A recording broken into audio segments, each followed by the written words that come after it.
Okay. Well, if everyone is ready, we'll go ahead and jump back into the Epics of Irindal. Last time, our party had subverted the shadowy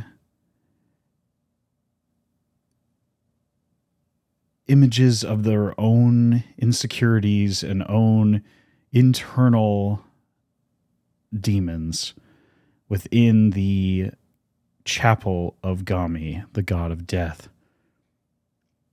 Shortly thereafter, you were greeted by a soft yet familiar and welcoming voice of Catherine Alenlead, your missing companion and mentor, Trash, at the far end of this chapel.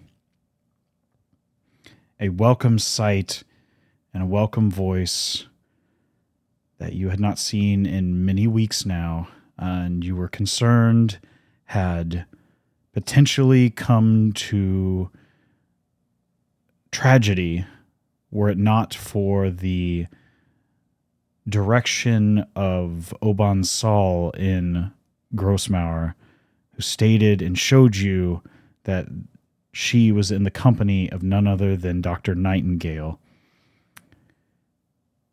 After a brief but welcomed reunion, you all entered a secret lab and study of Dr. Nightingale himself, who greeted you all there shortly after your reunion with Catherine. After which he began asking you interesting questions and learning about your experiences with the many strange and unnatural instances that have been happening over the past few weeks since you all had come together as a group and began traveling together across the continent of Irindal, encountering many things he described as aberrations or aberrant creatures, monsters or entities, even abnormal by abnormal standards. As some would call it on other parts of the country, the Vash. These aberrant creatures, he explained, were the byproduct of contact with corruptive magic that extended from an ancient and powerful device from the ancient city of Iltharin of the Aelin Prima, the ancient elves. A city, a powerful empire now lost to the annals of history in what is now known as the Mithril Badlands. Their greatest achievement, their greatest city, wiped from the face of the continent and the face of Helios in an event called the Cataclysm. Most scholars up to this point would state that the capital city, the pinnacle of ancient magic and research, had vanished in a destructive explosion that rocked the entire continent. But now you're coming to find out that the city itself had not disappeared, but had simply been displaced. And that its existence had been reobserved once more after your encounter with the strange, otherworldly, illithid entities below the caverns of the city of Callista.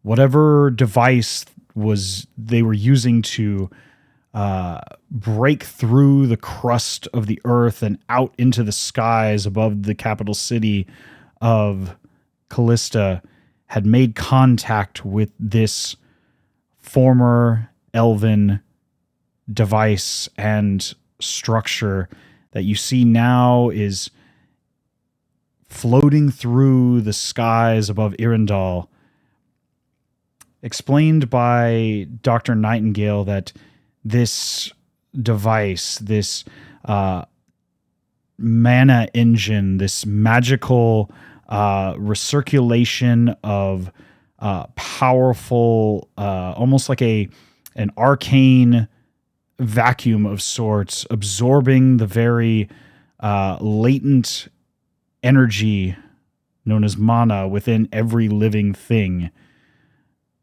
Unusual and unnatural to this world. This seemingly is what was causing these creatures, these aberrant monstrosities, also known as the Vash, to begin appearing all across the continent, generally following in the path of Ilfaren as it floats back and forth across ley lines strewn across the continent itself.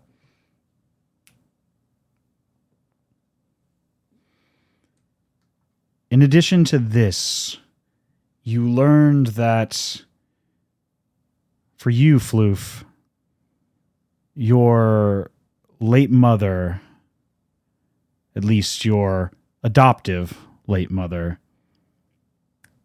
had begun to succumb to the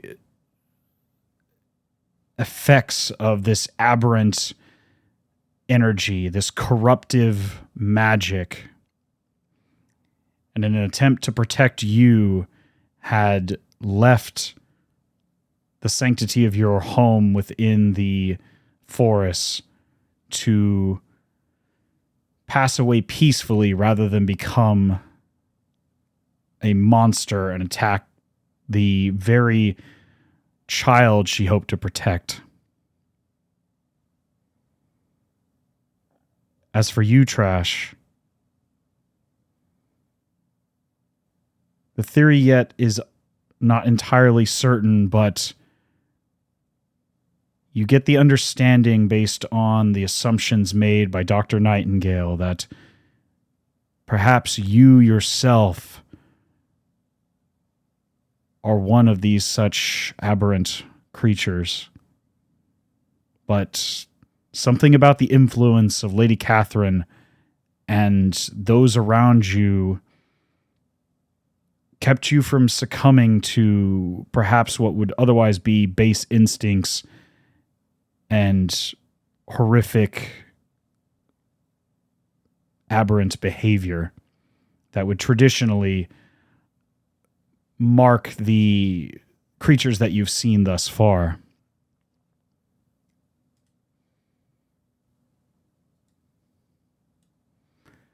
On one of the boards across one of the walls of the office of Dr. Nightingale, you see a continental map of Irindal, across which you see pins at various locations, including the Great Chasm where the former capital city of Ilfaren once resided. Others show the capital city of Callista in the Jamila dynasty, the capital city of Magnolia on the Rosewell Peninsula. Deep in goblinoid orcish territory, you see yet another marker, and deep to the north in the Vorpal coast and the seas ravaged by continuous storms and otherworldly weather events, yet another point of interest, all traveling back and forth, a pathway that now seems to be much more predictable. Yet you are still uncertain of where exactly this floating mana engine seems to be taking and to what end this city seems to be moving towards, if any at all. With answers and even more questions, you took your rest here in the offices of Dr. Nightingale.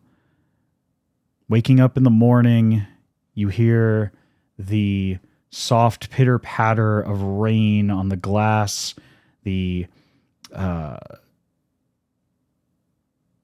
stained glass that now seems slightly opaque due to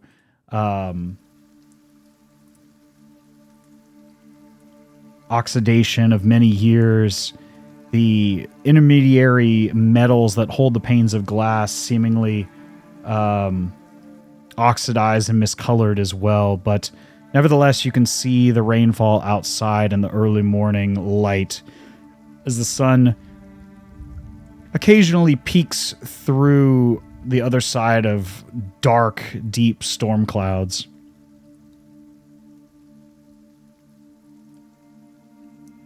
If you all have not already taken your long rest, you may do so now. Okay.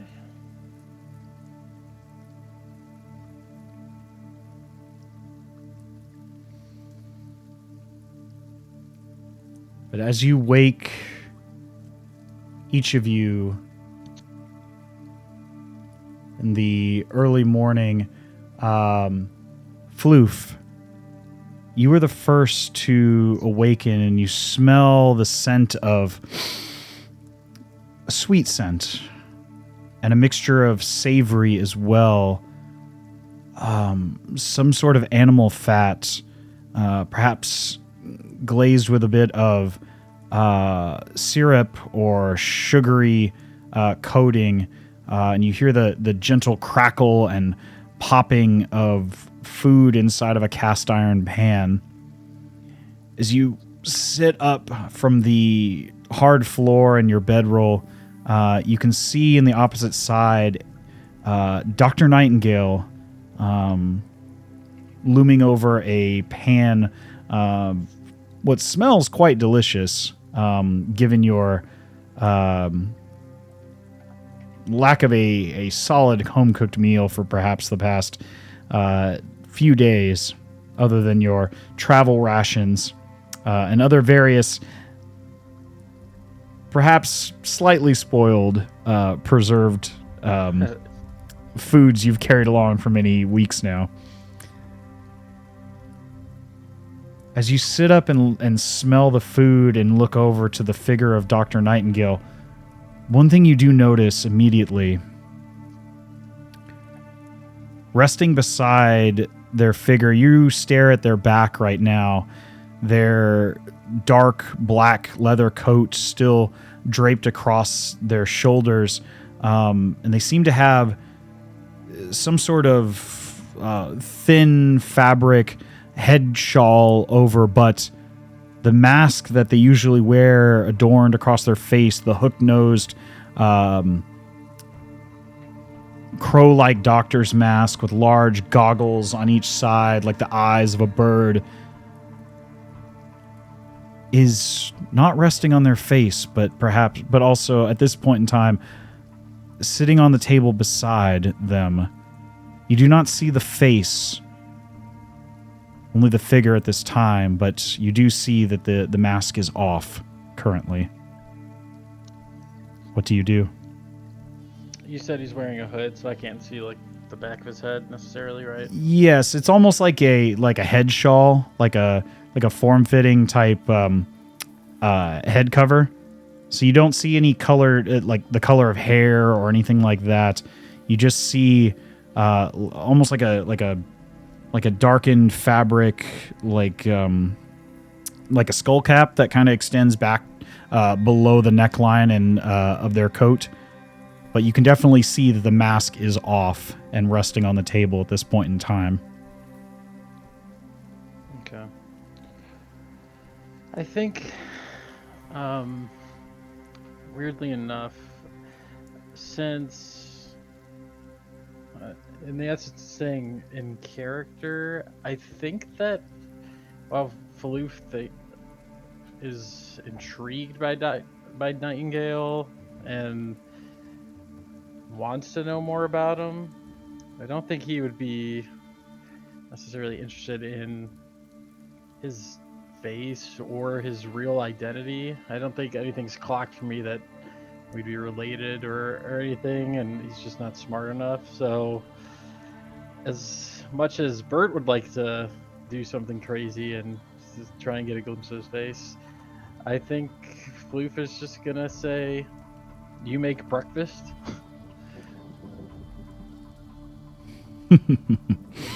Yes, I do cook, contrary to my typical demeanor. You hear him respond. It is a mundane thing, but simple pleasures, if you will. I assumed you know eat. Oh, I do eat. And also, you hear this voice in your head. The figure doesn't turn to face you, continues to prepare the food. The voice that you hear in your mind. Alright, well, I'm gonna get up and see what's cooking. I'm gonna walk over to the stove. You watch as he hears you begin to get up, and he reaches to grab the mask as they slowly place it upon their face, drawing back the leather straps to the back of the head once more. You can see that they have a darkened sort of oil and soot-stained apron tied around their front over their typical leather coat. Give me just a few moments, and I will have everything prepared for you all. All right, now for sure, I've clocked that he made a point to put that on before turning around. And I'm not gonna do anything about it, but it is clocked. But while he's putting on his mask, I'll try to look. I don't know if he's got gloves on, or if there's any kind of possible break somewhere where I could see any part of his flesh. I will try to look and see if I can see something while he's putting the mask on. Give me a perception check. Okay.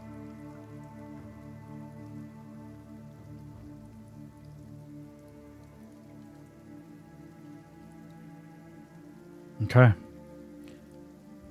Let me double check something real quick. I'm fairly certain that beats that. Yes, it does.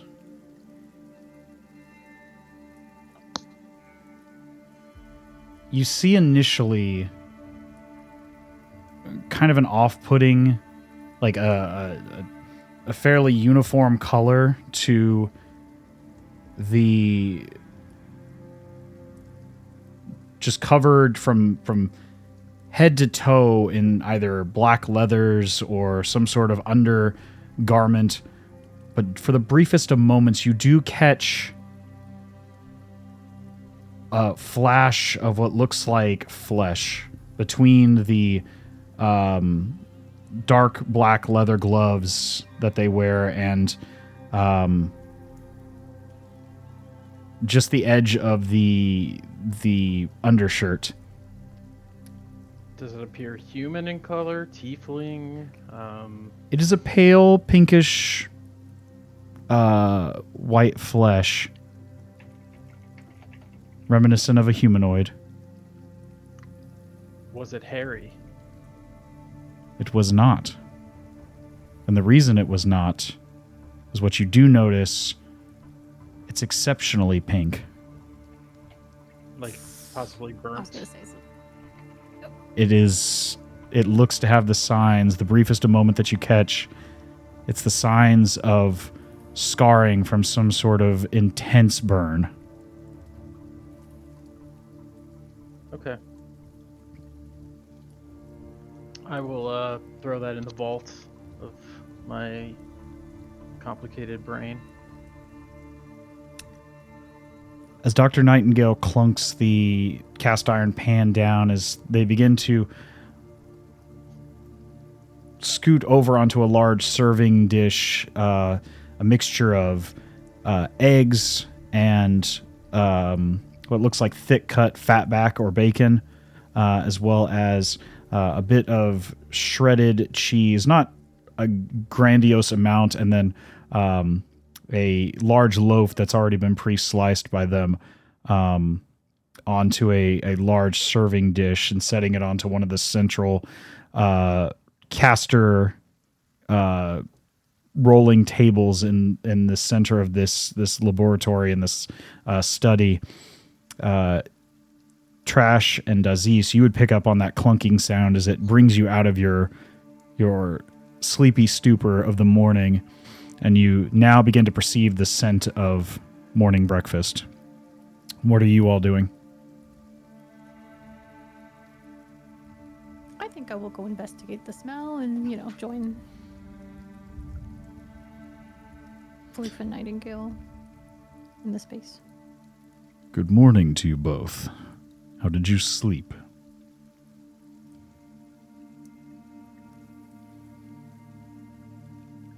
I mean, admittedly not great. But I'm trying. That is understandable, given a profound realization. It's often hard to overcome drifting thoughts when one is exposed to truths of this world, things they do not understand. It often makes the mind race. Some of your teachers, associates in the magistrate, might call it the academic's double-edged sword, if you will. Getting caught in one's thoughts, unable to sleep. Others would call it a general anxiety, as I've seen in the past. But to each their own. How one chooses to take this profound knowledge is often more telling than the knowledge itself. And he sits down on a stool. Please, eat your fill. We have more to discuss, I believe.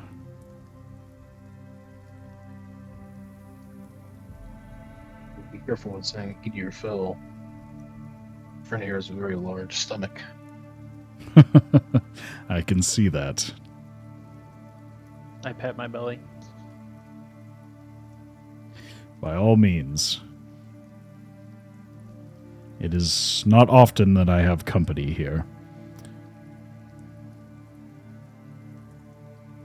So this is a rare opportunity to test my culinary skills. Please, I'd love to hear what your thoughts are.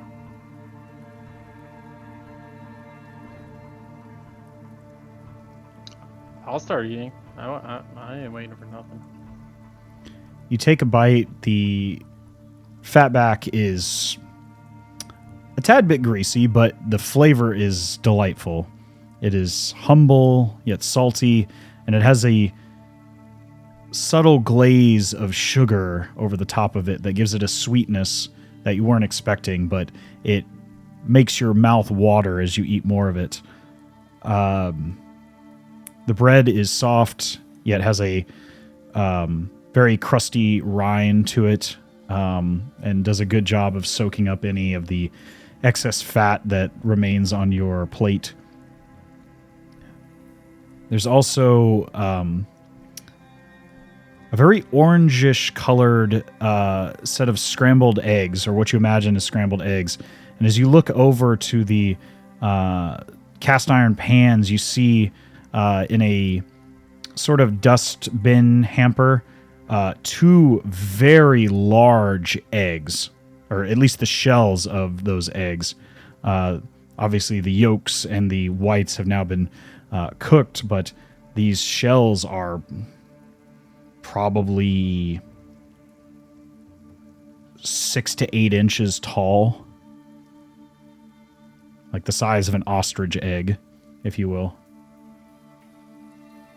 I was gonna say, can I like recognize what animal they may have come from? Give me a nature check. I'm not great at those, but Hard to say. You've seen some unique eggs. You've seen seagull eggs. You've seen chicken eggs, obviously.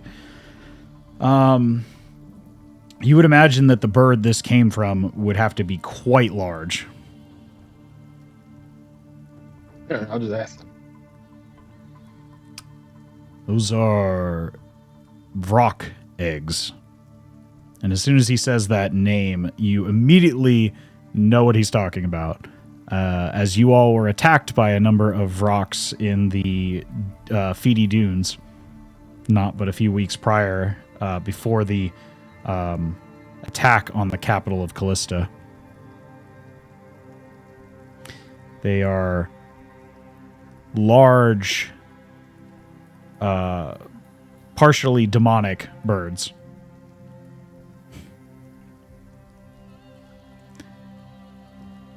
Interesting flavor. They have a unique taste. I promise there's no ill effects. They're just simply... I don't generally disclose to any of those who consume, because it often has a bad habit of marring the flavor purely by perception. I already finished eating. They tasted like great eggs. There was no ill effect. Fatty, creamy, you know. Not unlike chicken eggs, but definitely more rich and dense. Like duck eggs. Yes, yeah, like duck eggs, if you will. Definitely a fattier yolk. I'm watching everybody eat and keeping a lookout for some leftovers. I look around. I noticed Catherine isn't with us, and so I'll ask her if will Catherine be joining us for breakfast? I will, actually. As you say this, she is exiting one of the adjacent rooms. Hopefully you left me at least a little bit to snack on. I'm not incredibly hungry, but I should eat something.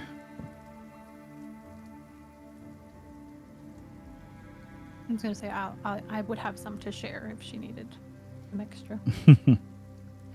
You watch as she serves herself a plate of primarily the bread and not so much the fatback bacon, but a little bit of the Vrock eggs over the freshly sliced bread,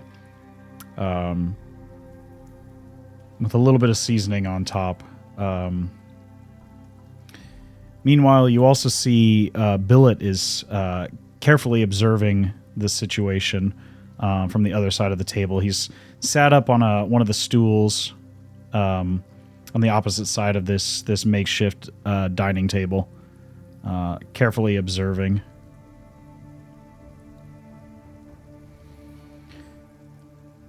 Well, it seems everyone is awake for the morning.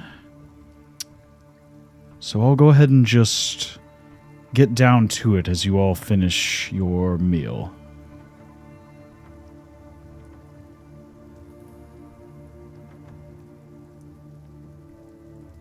As of right now, you are of a select few who are even aware of the existence of the lost city of Ilfarin. Up until the attack on Callista, less than half a dozen individuals across the entire continent still realize that it exists. Myself, of course, your Lady Catherine.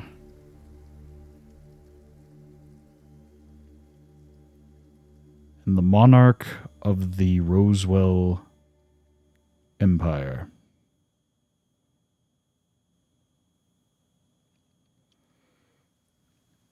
Being one of the... Oh, Go ahead. I just said Rosewell. Yes, the lady... I believe you may have encountered her while you were traveling through the dynasty. You may not have seen me, but I was there when you all were accompanying the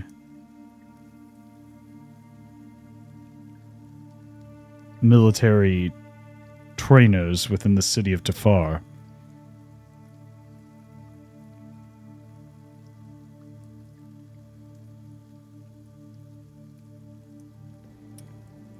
Does that name ring any bells to me? I don't remember that. As he describes it, you remember this moment when you were in the city of Tafar, shortly after meeting Billet for the first time and encountering the various assassins of the Hand of Faith who attacked you after you unknowingly intervened in their contract. I remember that. He's referring to the individuals you saw during the liberation ceremony in the city of Tafar. The sort of grandiose ceremony that was put on in the stadium just east of the city itself. Floof, you remember encountering a number of full elvish individuals the night before this ceremony. One of which being the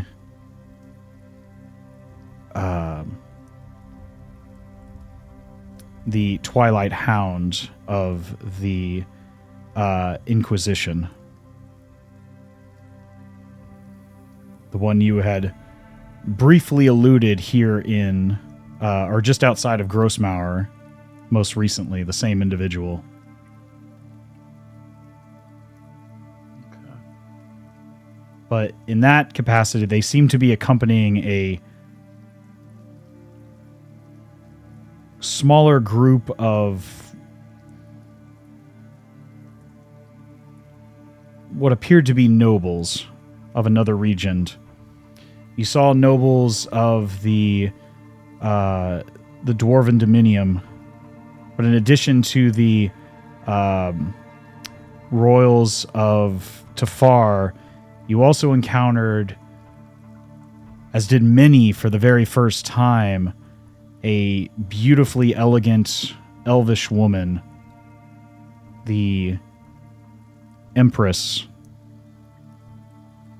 Melinda de Rosewell herself, in that ceremony. That is who he's referring to. Okay. Thinking of that, I do want to throw out to, I'll say, Crowman. This one, and I'll point to Billet, is linked to the guy in the underground city or underground network. So he might, so more might know if their link is connected. Basically what I'm trying to say. I had a feeling that was the case, but you need not worry. There are wards across this entire laboratory in addition to divine sigils across this entire structure, far more powerful than any Fae magic.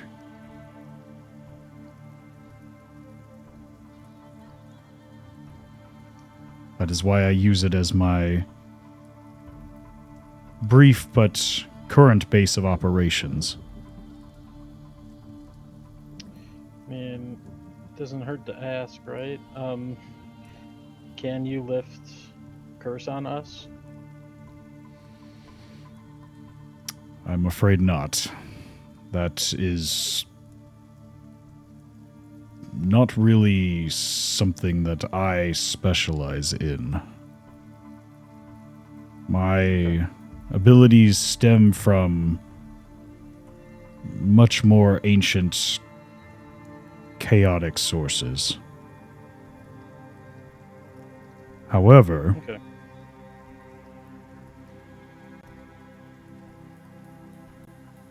there is one who might.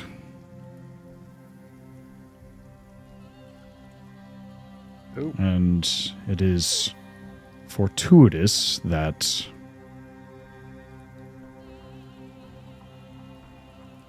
I would ask that you perhaps speak with this individual in regards to a more pressing matter. And he points to the map of Irindal and the assumed path of Ilfarin. There was an ancient entity on the continent, as old or older than even the longest lived elf or dragonborn or dwarf.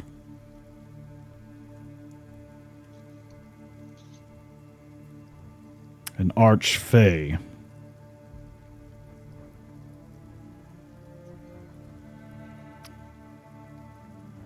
She specializes in illusory magic. If anyone could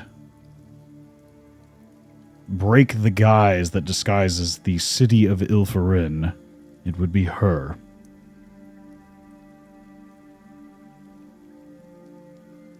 And if anyone was to be capable of breaking a Fae contract,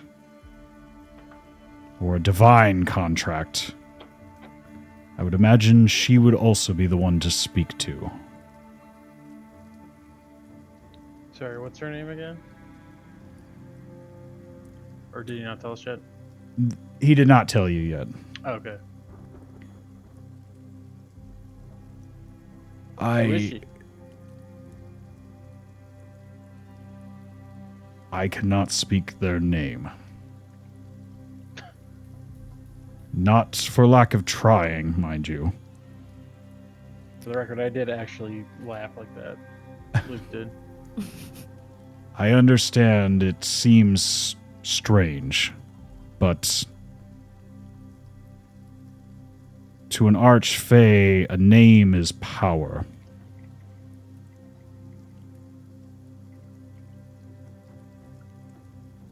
To share one's name, or to lose one's name, is to lose power over oneself. And as he says this, you get this strong sort of chill deja vu setting and feeling. And Dazes, you recall the moment you had signed the contract, you had a similar feeling roll up your spine as you signed the contract with Oban Sol. As if signing that sheet of paper, that contract, was relinquishing a percentage or a portion of your name. So what he says, although abstract, has some shred of truth to it.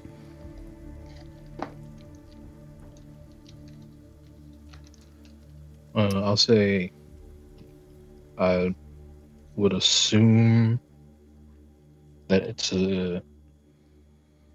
that's a similar consequence for us as well as Oban Saul when we all sign the contract. No. Yes, I would imagine that's the case.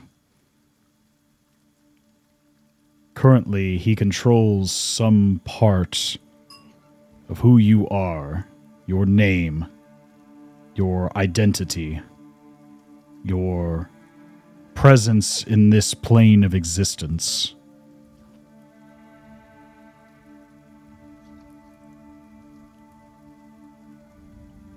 And until said contract is fulfilled, that control remains.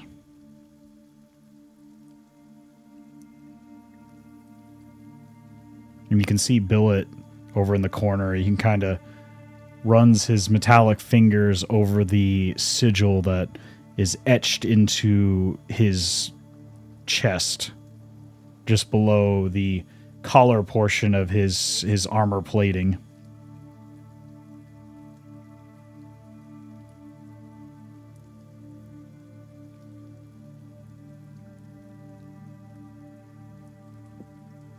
I cannot speak her name, but she is powerful.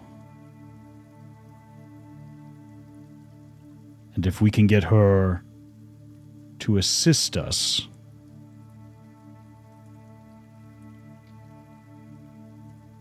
we may be able to break the enchantment that disguises the city of Ilfarin. I have worked my entire life to reach that place, to understand what our ancient ancestors hope to achieve with that device.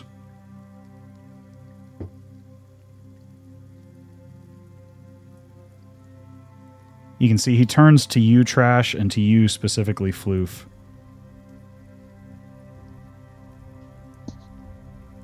Those who are born with magic are often misunderstood. And then he turns to Catherine. It's not often that individuals receive the blessing of formal training. As such, they often lose control of that inner magic.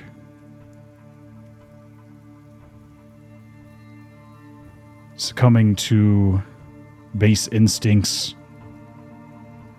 emotional trauma,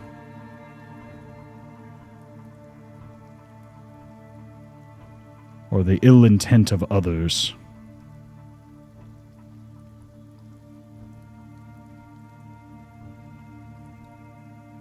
They are used and abused,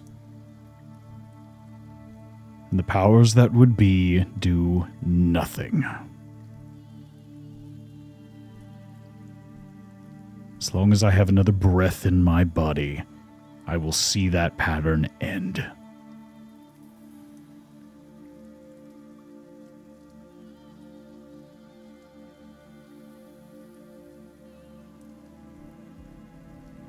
As he's saying this, what are you all doing and thinking?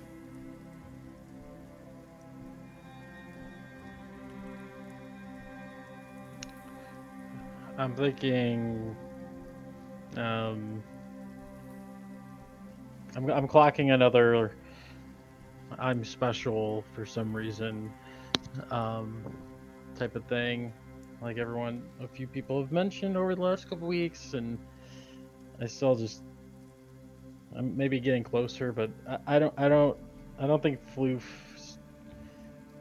his heart, he doesn't care about being special or whatever. I'm happy to have my abilities, but my intentions are still to are pretty baseline, you know, smooth brain, just trying to I want to kill the Lord Dracon or whatever, and if I find some answers for my history along the way, great.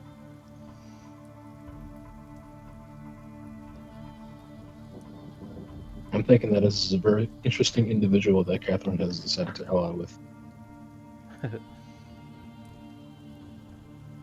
But I trust her more than I trust him.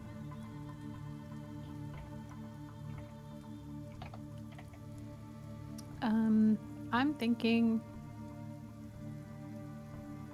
if Nightingale is an Archfey, or if he has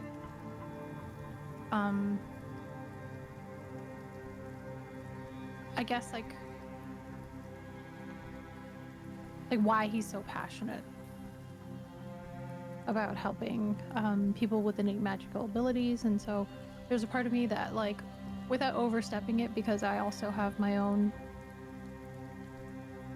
kind of like, you know, PTSD for lack of a better term, of, you know, thinking about my past with so I don't want to like ask. These are just thoughts I have, if that makes sense. Mm-hmm.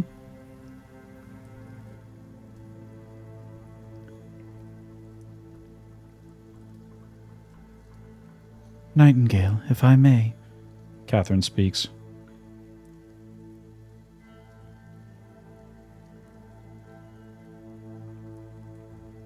I don't want to beat around the bush, so I'll simply ask it directly. What do you intend to do? If you are able to secure a path to Ilferin, to find this arcane engine.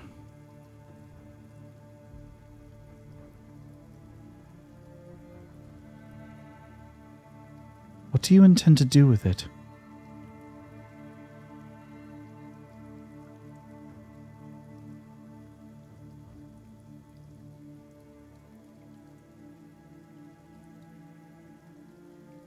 There's a long pause.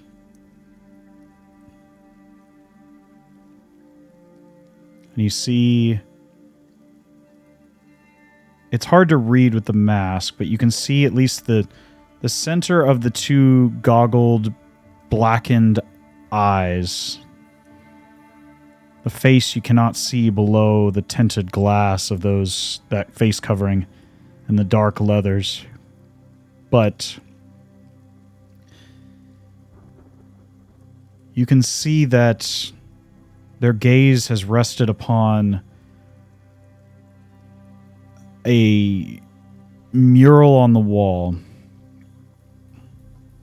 It's old, yellowed parchment, but what it depicts are the symbols of the Divine 12.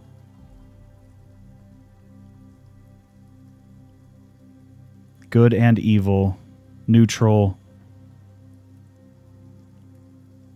Scattered about, you see the symbols of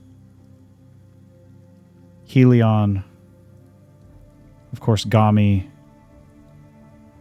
Trash, you recognize the symbol of Mistra. You recognize Dazes, the symbol of Jormungandr, the sea serpent. You also recognize the fist-like outline of Durin. You see some of the more dark and sinister symbols. Lucifer. Grumsh.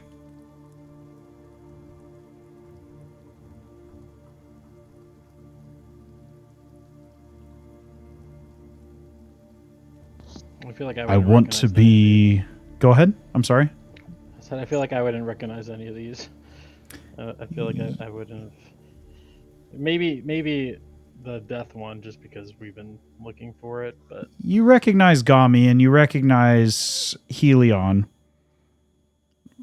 And you recognize, you vaguely recognize Grumsh, having seen the same symbol, the bloodied eye, on one of the shawls of the Orcish raiders on your way here to Gami's mantle. okay. And you recognize briefly the etching of Durin from your companion's pewter knuckles that they wear. Okay.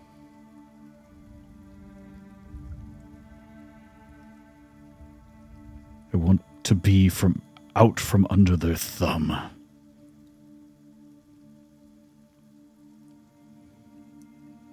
Whose thumb? The thumb of the divine.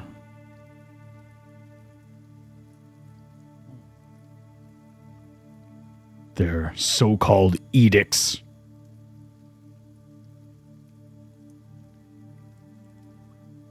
The church that wields power in their name. That would wrench the freedom of innocent lives. Who would call themselves judge, jury, and executioner. In the guise of the divine. It makes me sick.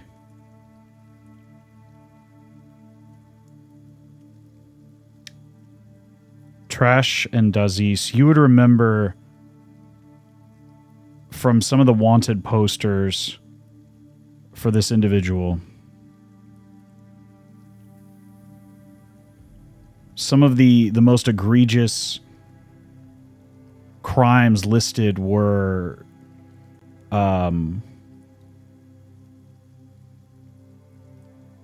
desecration of holy sites,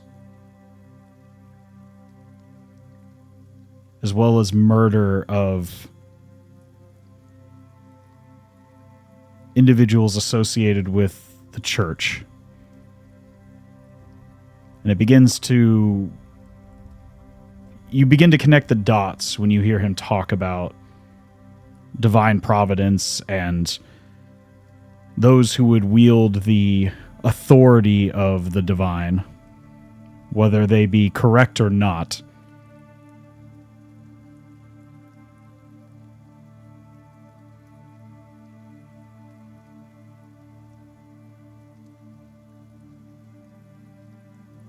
Okay.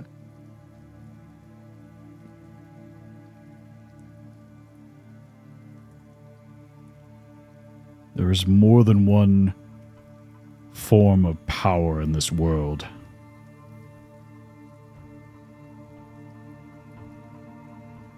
Some of us are born with gifts that should be nurtured and cherished.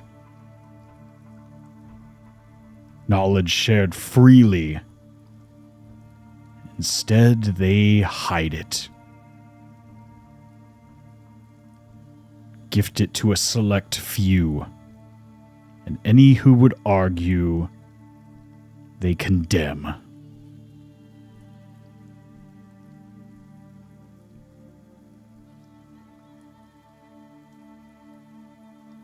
The citizens of Ilfarin did not cow to divine will. Why should we?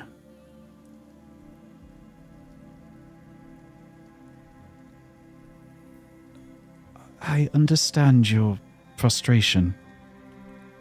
More than I think you know, Doctor.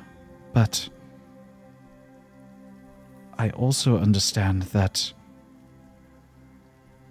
there must be balance in the world.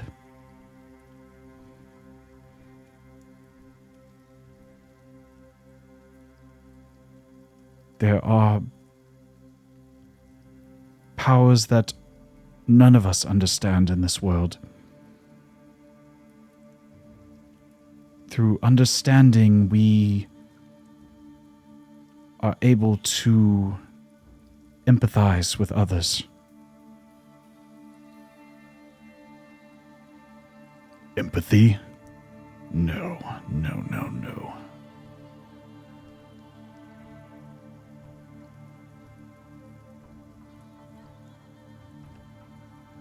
Would you like to hear my theory about your companion there?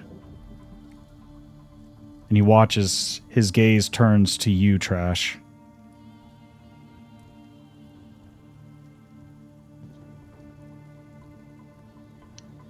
How are you reacting to that, Trash? You feeling nervous? Or what's your face showing?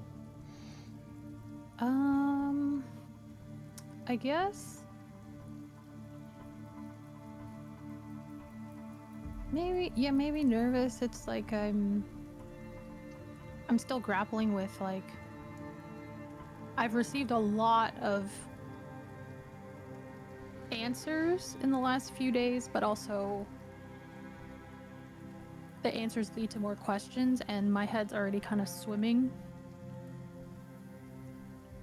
So I'm trying my best to be as composed as I can, but it is like a general nervousness, and the kind of rat form that I typically choose to portray or hold is not stable. I'll kind of instinctually stand in front of Floof or Trash, like in a protective way, but I mean your friend no disrespect. But let me pose a question, Trash. What was it you saw in the mask of the Soul Bearers? Was it your own face? Or the face of many others? As he says this, and he says many others, it's not so much a question or just a confirmation in the form of a question, as he seemingly knows the answer already, as he seems to look directly past Floof and at you.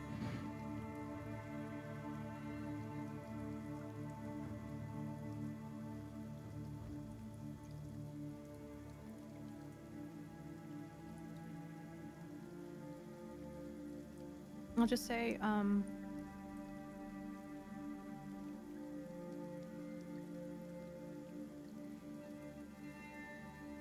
there were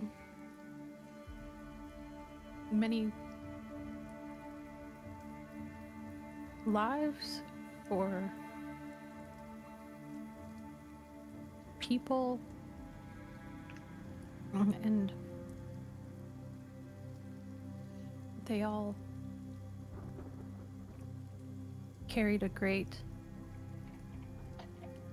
grief or anger, and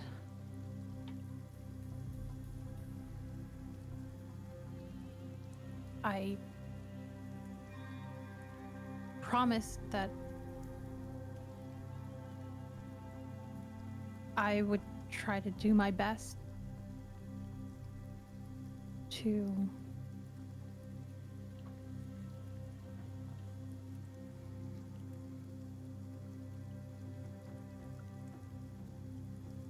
I guess do something honorable with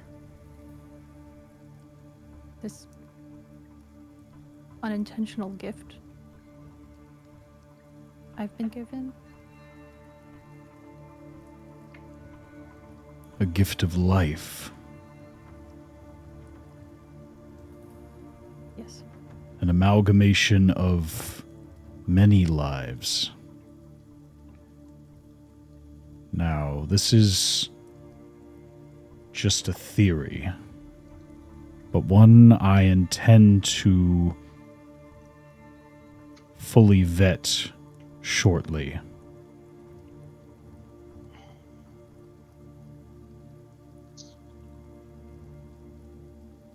Do you know what happens to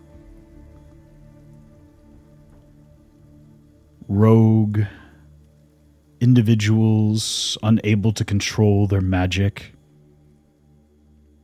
individuals deemed criminals by the church,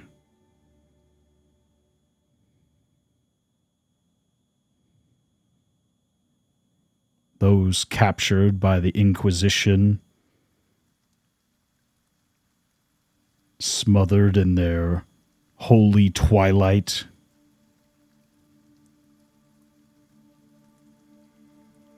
Would you like to venture a guess?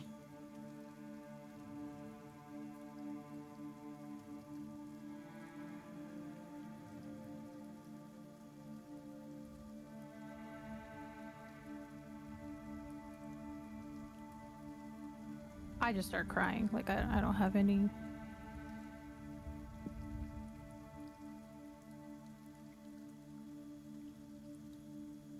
I'll get down and kind of like do one of those panicky like huggy things around you, or like I want you to stop crying.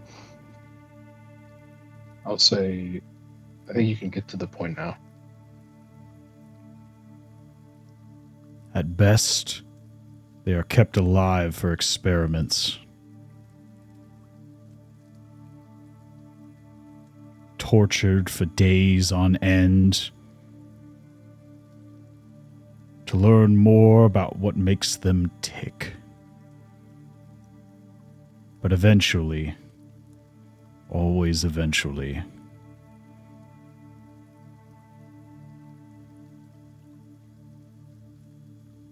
they are put to an end.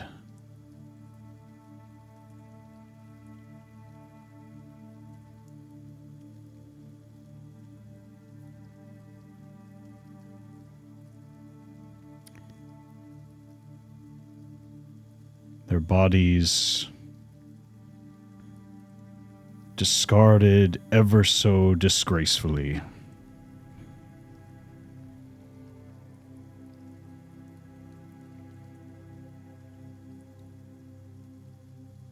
And I imagine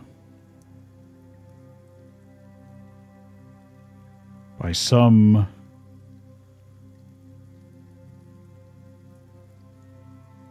strange twist of fate,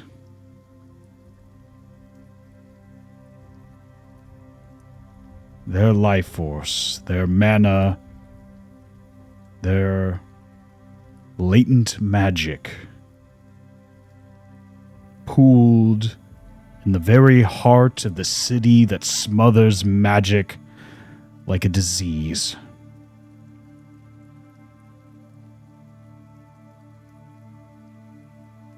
Kept alive long enough by the presence of the arcane engine of Ilferen overhead. All these things occurring ever so simultaneously to create a life form unlike any other seen on this continent. An amalgamation of mana and life force itself, given sentience in this world. Not created by divine will,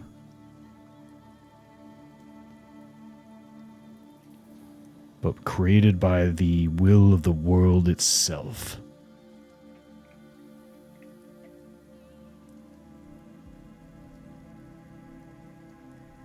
I believe you are that entity, Trash.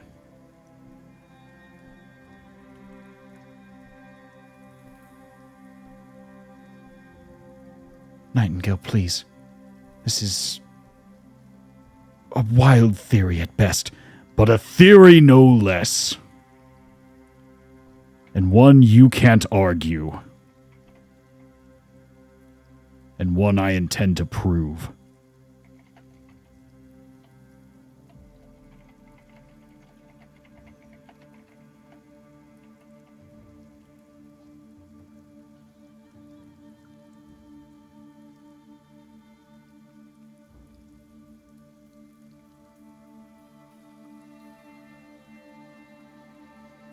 I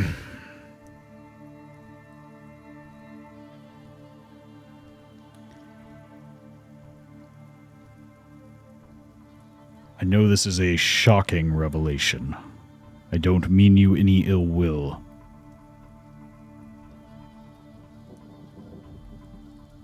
But know this.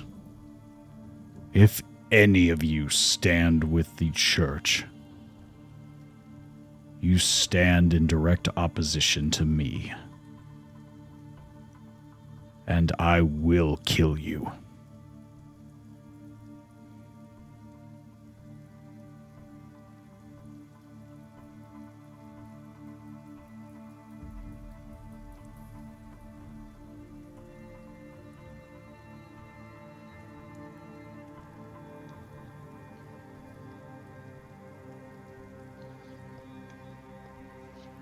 And you hear that word, the I will kill you, and it reverberates in all of your minds simultaneously. It is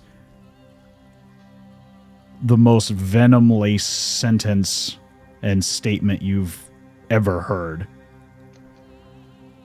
It is so anger-filled and resonant.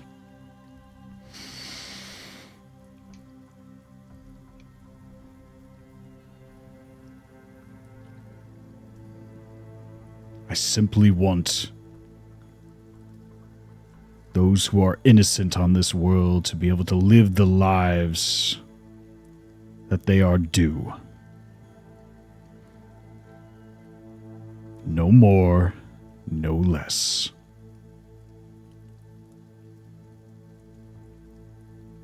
I internally heavily agree with that part. Yeah, I'll just kind of say, like, I think we have the same goal. It just, I don't want to be special. I just want to be safe.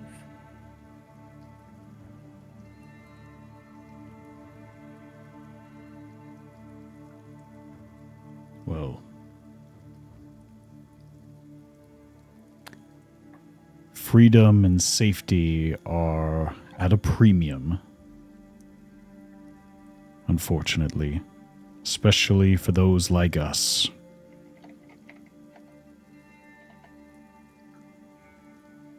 Born with a gift, but often seen as a curse.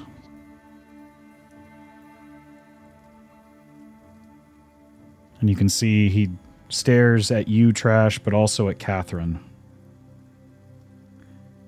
And you know that Catherine has studied magic, not like other, or much like other members of the magistrate.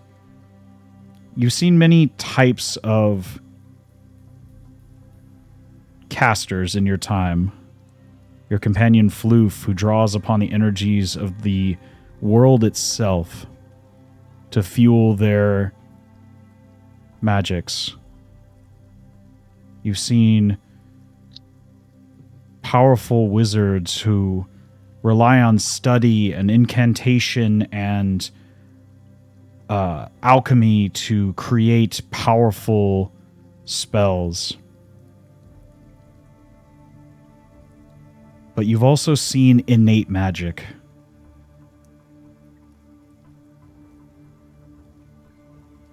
You've seen innate magic from your mentor, Catherine.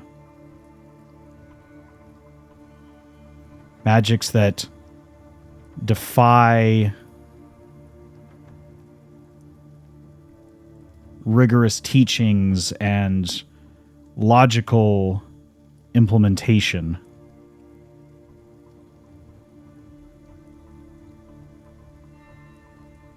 Magics that seem to come from within rather than without.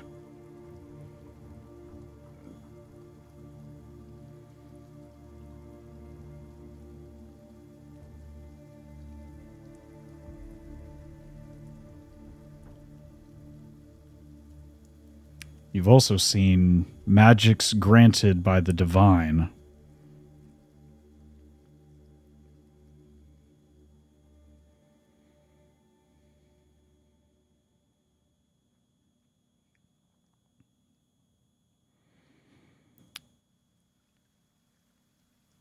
Well,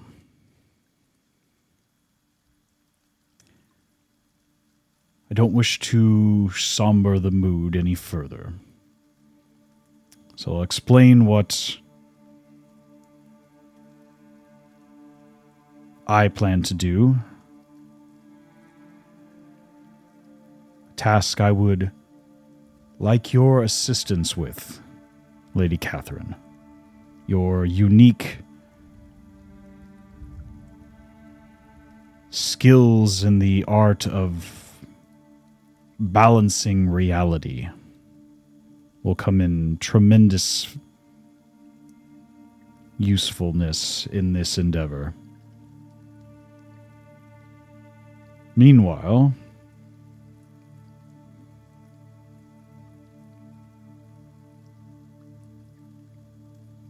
the four of you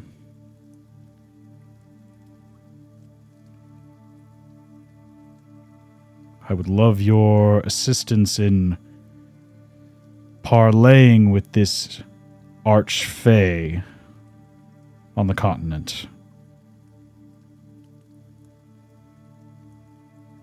And as an added bonus, perhaps they can assist you with this pact you find yourselves in with Oban Sol.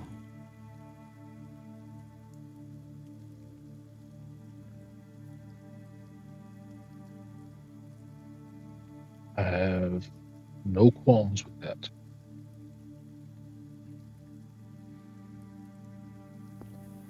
I imagine it would take at least a few days.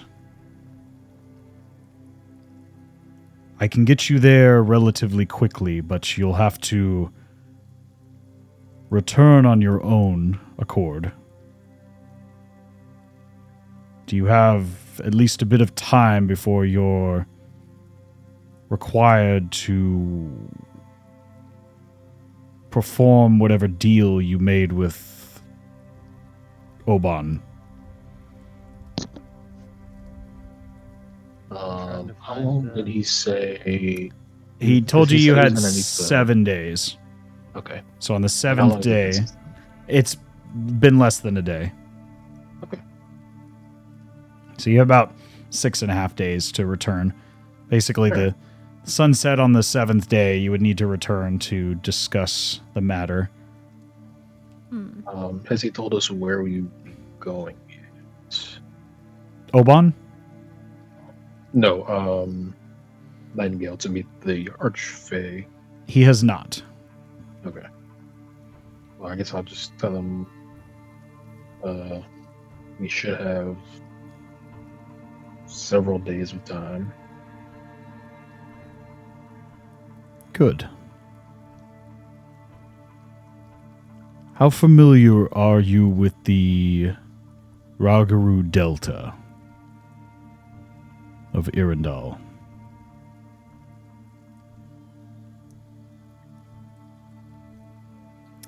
Dazes, What's you that? would... I'm sorry. Dazes, you would recall this area as you've passed by it a number of times. It is the swampy region between one of the major rivers, passing directly through the Landscale Alliance before branching off and then entering the seas to the south of the continent. The three of you passed by it when you first arrived at Callista. You briefly saw it on your first day, about midway through that first day's travel, aboard the galleon that took you to Callista from Mirstadt.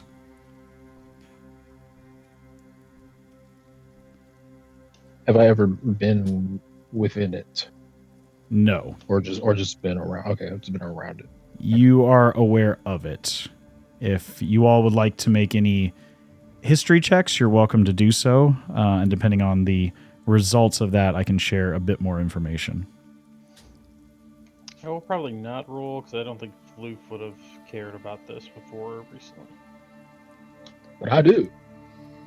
Okay. Nice done. Same role as before. Not much more than what you already know. You're just aware that it is a strange place.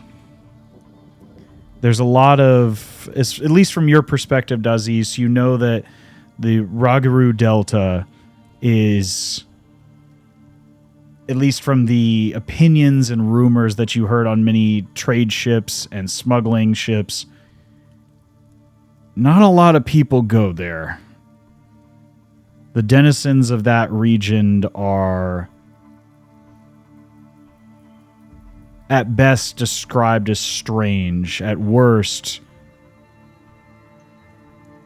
dangerous and unpredictable.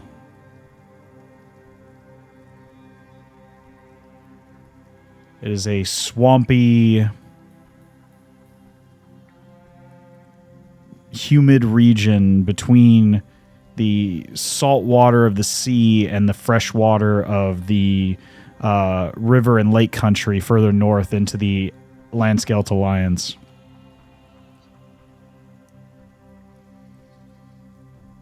Okay. Yeah, I'll relay as much, and that's about as much as I know. Our contact with the Archfey is somewhere in the deltas.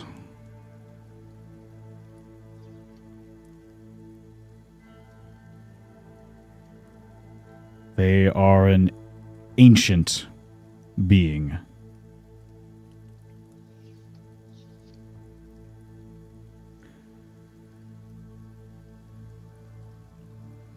They are certainly not someone to be trifled with. But sad to say, I do not have much experience with them in particular. I'm personally not permitted in that region. Every time I've tried to enter, I find myself back on the outskirts, somewhere where I did not arrive from, regardless of my intent.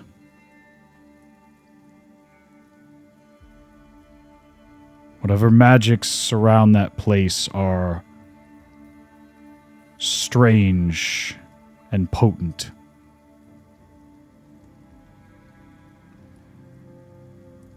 But then again, so it seems are yours.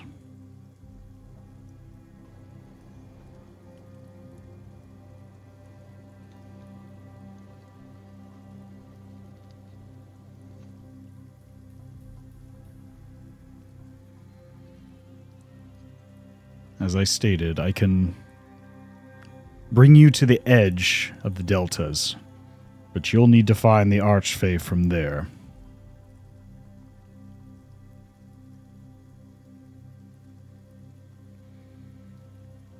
Ask her to assist us with breaking whatever illusion masks the city of Ilfaren. And if you're lucky, ask how she can break your contract with Oban Sol. I imagine this will require a bit of convincing. I would imagine so. Fae are extremely fickle creatures. What we typically value may not even register on their perception, and seemingly mundane things may be of immeasurable value to a Fae.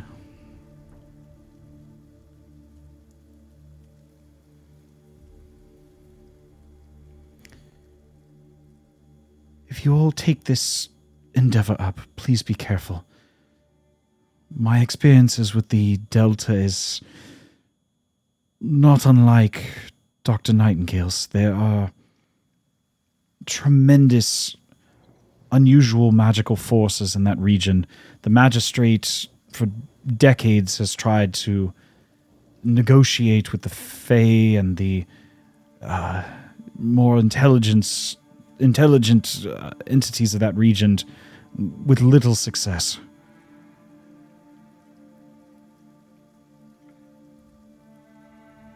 Why not come with us, Catherine? I need Lady Catherine's assistance, her specific abilities where we are going. If you recall,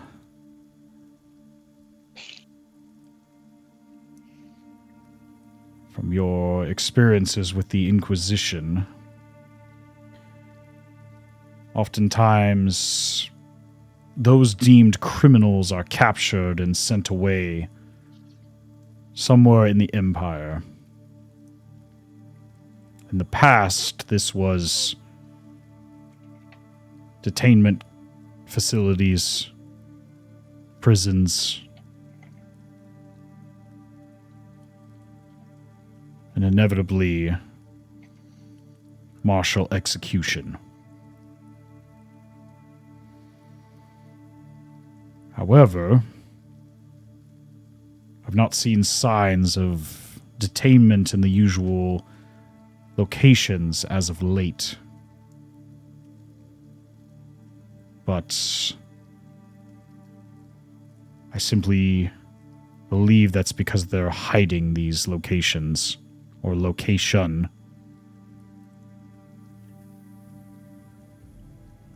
Quite effectively, mind you.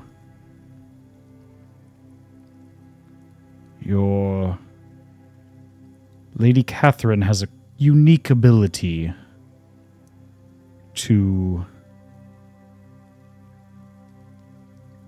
correct imbalances, if I will. Correct me if I'm speaking out of turn, Catherine.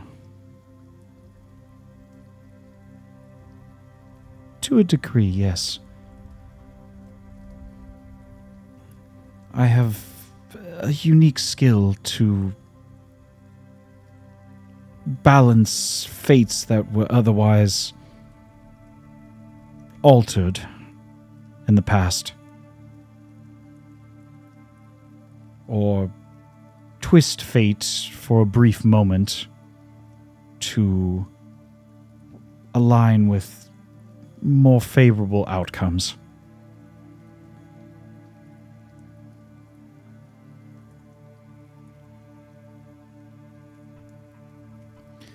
Trash, you've seen this ability not a lot, but a handful of times.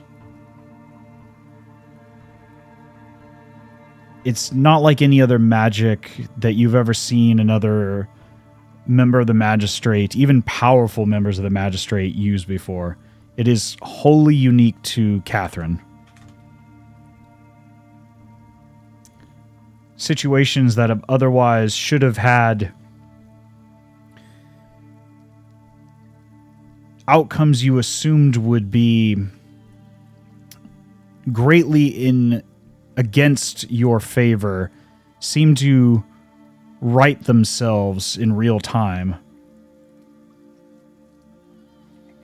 at her beck and call. Almost like the balancing of a scale or the balancing of an equation.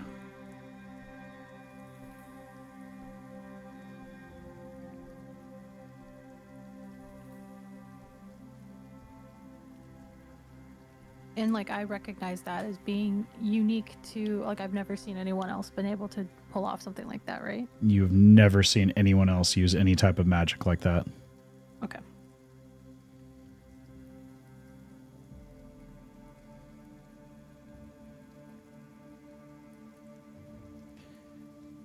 You know that a handful of individuals within the Magistrate, there are different types of spellcasters.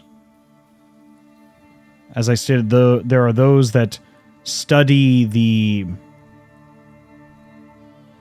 various arcane words, sigils, that utilize various forms and mediums and alchemies to create magic from knowledge, essentially. Then there are those that utilize divine forms of magic, granted from otherworldly entities. There are individuals like your companion Floof who draw upon the natural world, or the Tellus that you saw in the Verdant Embrace, that draw upon the natural world. And then there's a fourth type of individual, those that draw from magic within, as if born innately with the knowledge to bend mana to their will. These individuals would be classified as sorcerers, mechanically speaking. Okay.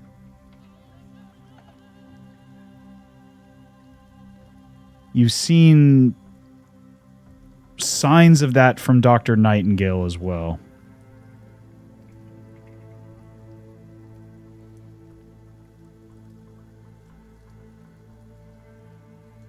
Not necessarily unique abilities at this point in time, but you've seen signs of being able to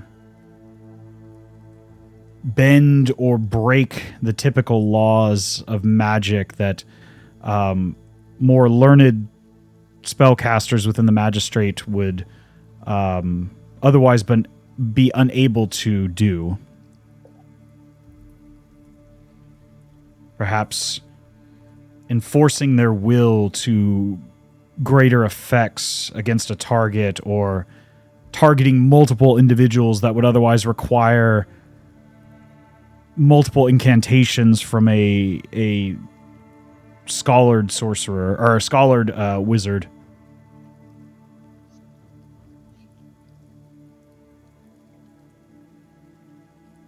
A uniqueness that you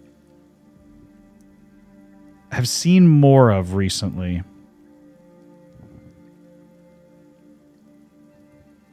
It is still rare, but in your time traveling with Catherine, you've seen more of this innate spellcraft, drawing upon one's own stored energies, one's own life force and mana, brought forth under no outside will. Is there any kind of feeling or anything of the magic, or basically whatever Nightingale's speaking in my brain? Do I sense what kind of magic he uses? Is that something I'd register? Give me an Arcana check.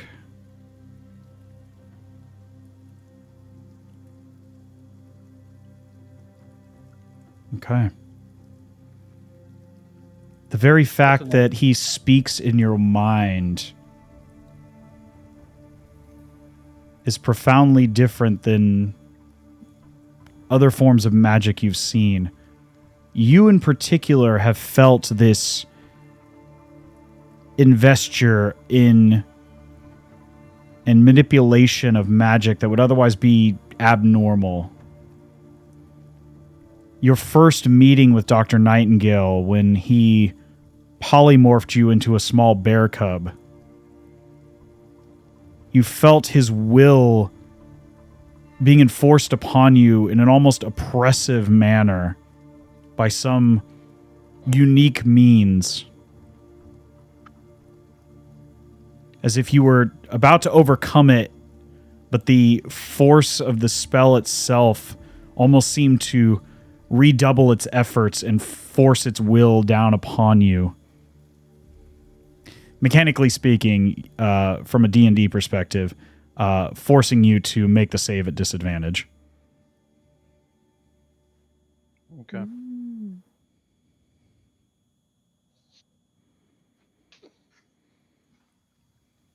But the very fact that this individual is speaking to you in your mind, and you've never once seen him cast any type of incantation to do so, is wholly unique. Trash, you would recognize this, and I think Catherine innately recognizes it as well.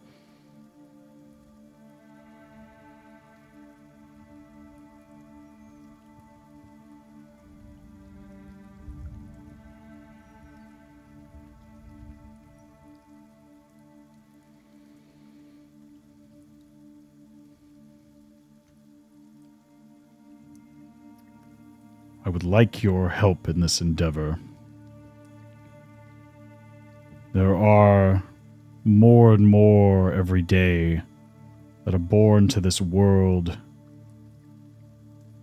and are persecuted under no fault of their own. I simply wish to break the oppressive bonds that would punish those whose only crime was simply existing in this world. With Ilferin's power, its influence,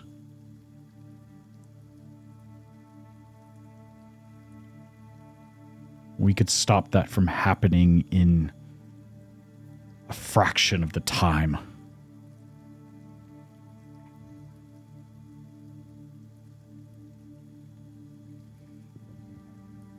You've both seen how cruel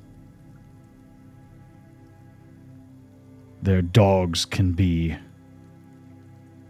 How hard they will bite you the moment you step out of line.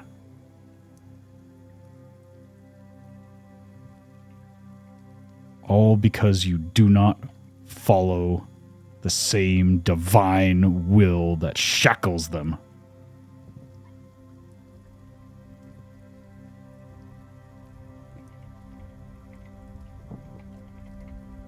As he says this, Trash, you remember the impressive or oppressive, enveloping nature of the anti-magic lanterns that the Inquisition uses to suppress their targets and capture them.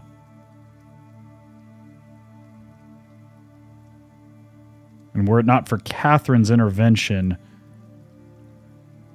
you may not be here. You may not have been here this long. As you remember your first encounter with Inquisitors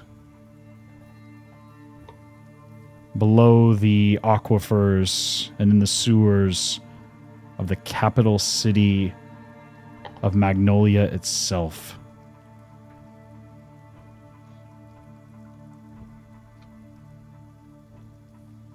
City otherwise devoid of anything but divine magic.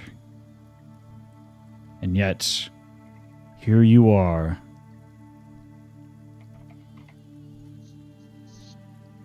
An entity sprouting like a flower in an arid desert.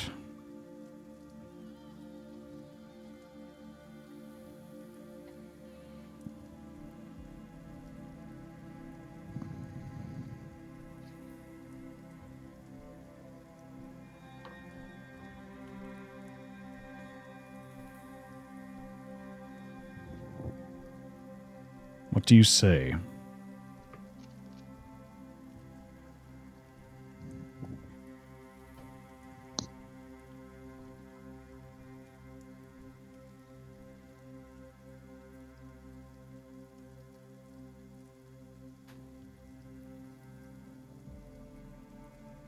I mean, I'm mostly looking at my companions because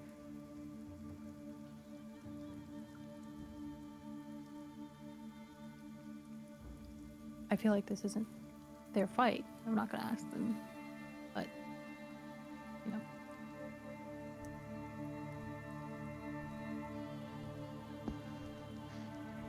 I'm not for that. Pardon? I don't. I just said I don't I don't love being in this contract. So I'm leaning towards taking the chance at exploring the Delta.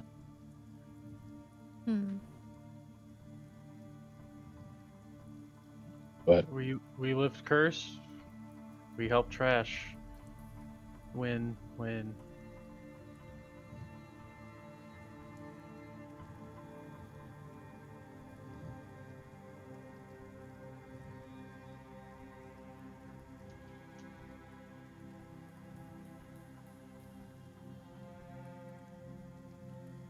yeah, that sounds good to me.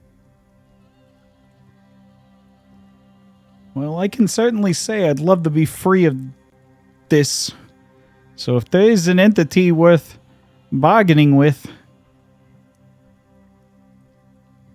I'd love to give Oban the finger at some point. But at the same time, I wouldn't want to trade one collar for another.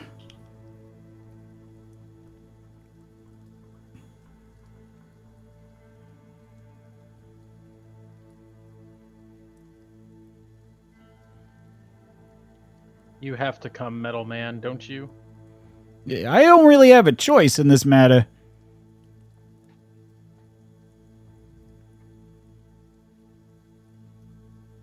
All right, let's do it. But if it comes down to willingness, absolutely. And I don't care if Oban hears that later on.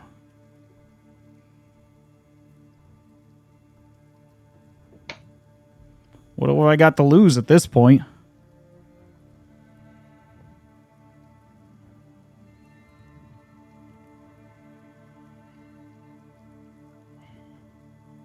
Well, if you choose to explore the deltas, we can leave here within the hour, or as soon as you all feel prepared.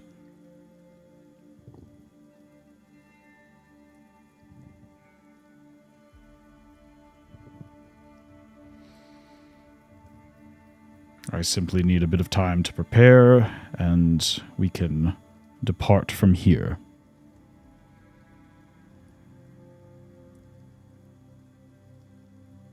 Any food or supplies or items for us to help? I have a handful of emergency reserves, rations, and potions if needed. Let me see what I have. Can I have somebody roll me a D100? Oh, Lord. Been rolling very mid today. I've had some good rolls, so here comes the one. Slash R, 1D. Is this, I'm out of practice. Okay, that worked. Okay. Okay. That seems good. You watch as Nightingale moves around a couple crates full of supplies, stacking up about half a dozen small packages of dried meats and crackers and bread for you to take along with you, as well as some vials of what looks like a thinly or a mildly opaque liquid in a small vial about the size of your thumb, Floof. These are vials of purification or potions of purifying food and water. You will likely need these within the Delta. There are a wide variety of entities in that region that would spoil anything that comes in contact with them. various spores and other contaminants. You'll likely need these to sustain your rations or purify any sources of water should you run out. He gives you 3 of those.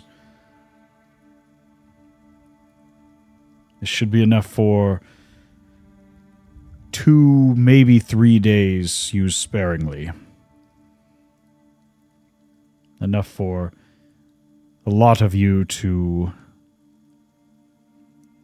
have a sufficient amount of drinkable water. Additionally, I have 2 of these, and you see him plop down a pair of larger, opaque red potions. These are 2 potions of greater healing. And then he plops down one more, much larger red potion. That's a potion of superior healing. So you have 2 potions of greater healing and 1 potion of superior healing. Dang. So, what's the other one called? I can't find purification. I don't think it's in there. It's essentially a purify food and water. Gotcha. Okay. Or you could call it a scroll of purify food and water. I just made it in the form of a potion. And there's 3 of those.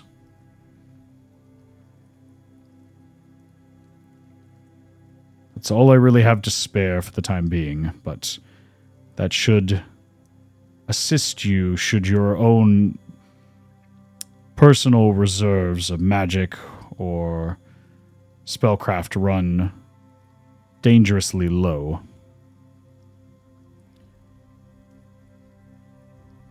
Just be aware that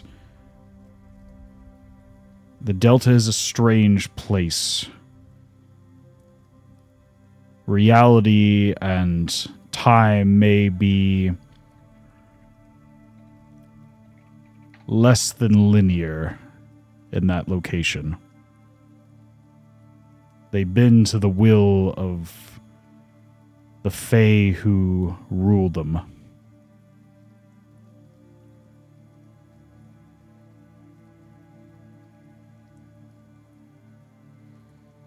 Should you find her,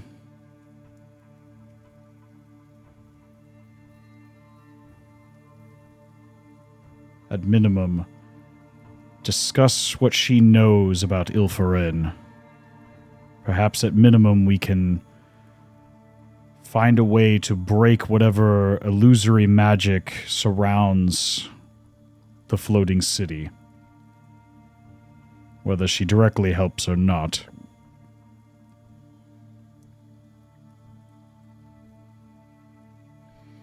I'm absolutely certain, given her age upon this plane of existence, that she will have witnessed quite a bit of its existence, of its history.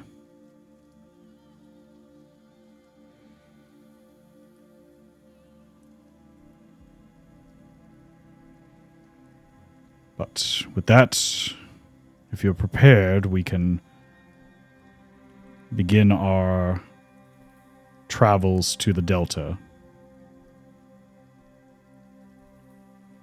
You watch as he begins what looks like he begins moving the table out of the way that has the what had the plate of food on it, and making a big space in the middle of this room on the stone floor, grabbing a lump of chalk and some salt, as well as a bit of wax, and beginning to draw some sort of arcane sigil across the ground.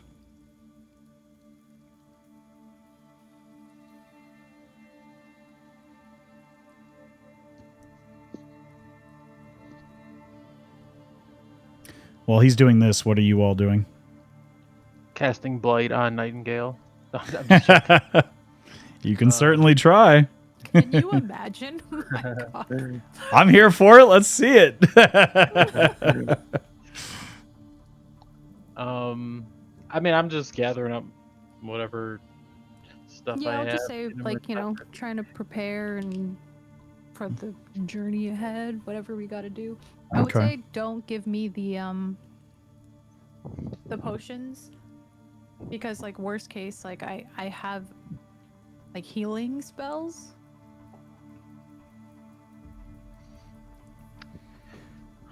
I usually could heal too. I'll take one of the greater ones. If you want to throw them on me, that's fine. Yeah, maybe. I mean, you are the Who does fastest this moving much? individual, so I mean, it Yeah, makes because like sense. if we go down, you can like run to us and like splash our faces. But if you need it, then you have it on your person. That's fair. I'm honestly like okay on heals too, though. As long as I kill people, I should be fine. But yeah, I'll hold on to. Which one did you take, Bert? The greater or the superior? took one I of the took one graders. greater. Okay, I'll hold on to the other greater and the superior.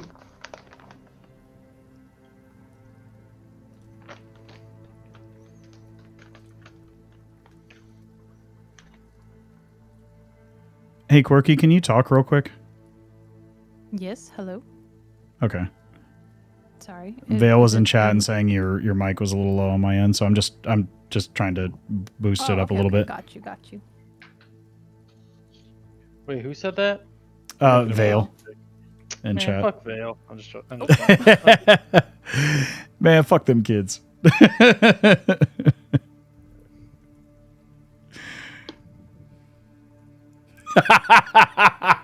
What do you say? I'm making the shake. I'm not gonna repeat it. Alright. Just wait. You just wait till I finish thinking that. Hey, man, you can pull up open stream real quick and see what he said. Oh my god. It's up. It It's ain't up on my going monitor. well. I'm just making a shake real Okay. quick. Bye. Let's just say it was very on brand for Pride. Nice. That's all I'm gonna say. This motherfucker made a gay joke? Hold on. I'm coming. No. No. Let's see what this bozo ass bitch said. What? Man, take a shower first. Kidding. I'm just playing. Oh my god.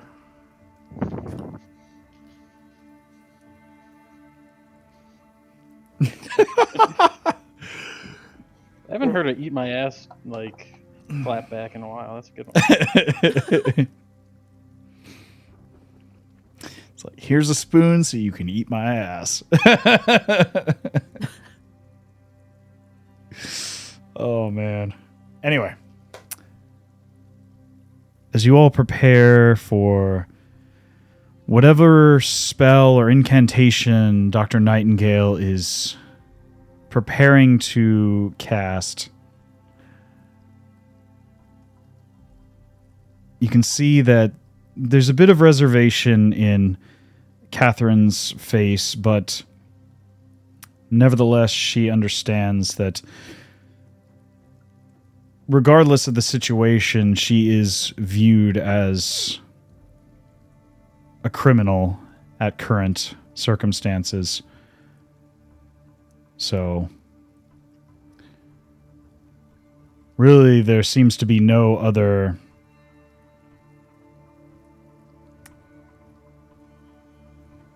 long-term courses of action. But there are still reservations. Trash, you've known Catherine is a fairly gentle individual that would not resort to violence unless it was absolutely necessary. Oftentimes resorting to simple containment, shield spells, things of that nature to divert any violent actions from entities, creatures, other spellcasters, things of that nature. But you can see that there is a quiet strength to her stance right now, although laced with a bit of uncertainty as well. And you've seen on several occasions this sort of balance that she seems to take with everything that she does.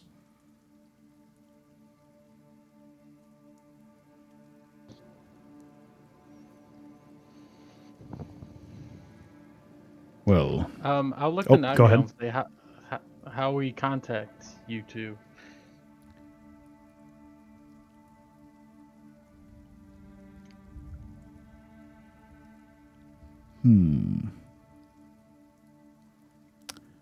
I don't have any communication devices. I don't either at the moment. All my enchanted sending stones were likely confiscated when I was attempted to be arrested in the capital. And I believe, from what you explained, Trash, that yours is out of commission. It would take some time for me to create another one. None of us, I know this, sorry to not RP this, but none of us happen to know, like, sending or anything, right? Like, me and Bert, Bert, Floof, you don't know sending or anything to, like, cast messages, right? If you did, you would be able... I don't remember if it's on the Druid spell list, sending. Because unfortunately... It's on some Druid spell list, but I don't know if it's on the Circle of the Land Druid. I don't... It would be a 3rd level spell if it was. Okay, let me look. Nope, I could talk to plants, though. Do you have Floof?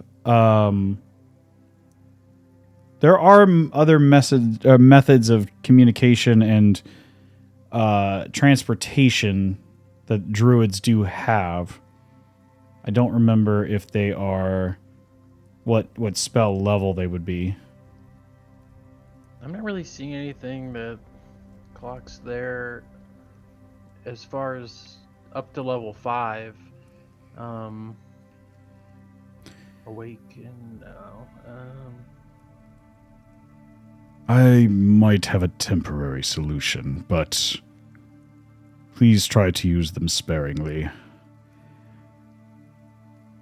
And you watch as Nightingale grabs a vial of ink that seems to have some sort of other liquid suspended in the ink itself, almost like a metallic substance, and seems to have a dull glow to it. As while he's writing with one hand, you can see the other gloved hand is casting some sort of spell into the arcane sigil on the paper. And he does this twice. I don't wish to expend too much energy where we're going, but these should come in handy. You can reach out to me and I will be able to respond in kind, lest I have other priorities that would supersede my need for communication. And I can supplement that need as to a certain extent, but yes, I believe what you're hinting at, Dr. Nightingale. And he hands you a pair of scrolls of sending. So you have two uses of sending etched onto these scrolls. I'll take one.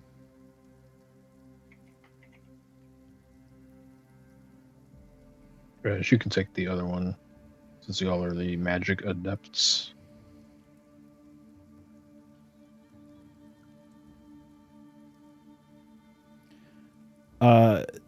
Dazes, correct me if I'm wrong, did we discuss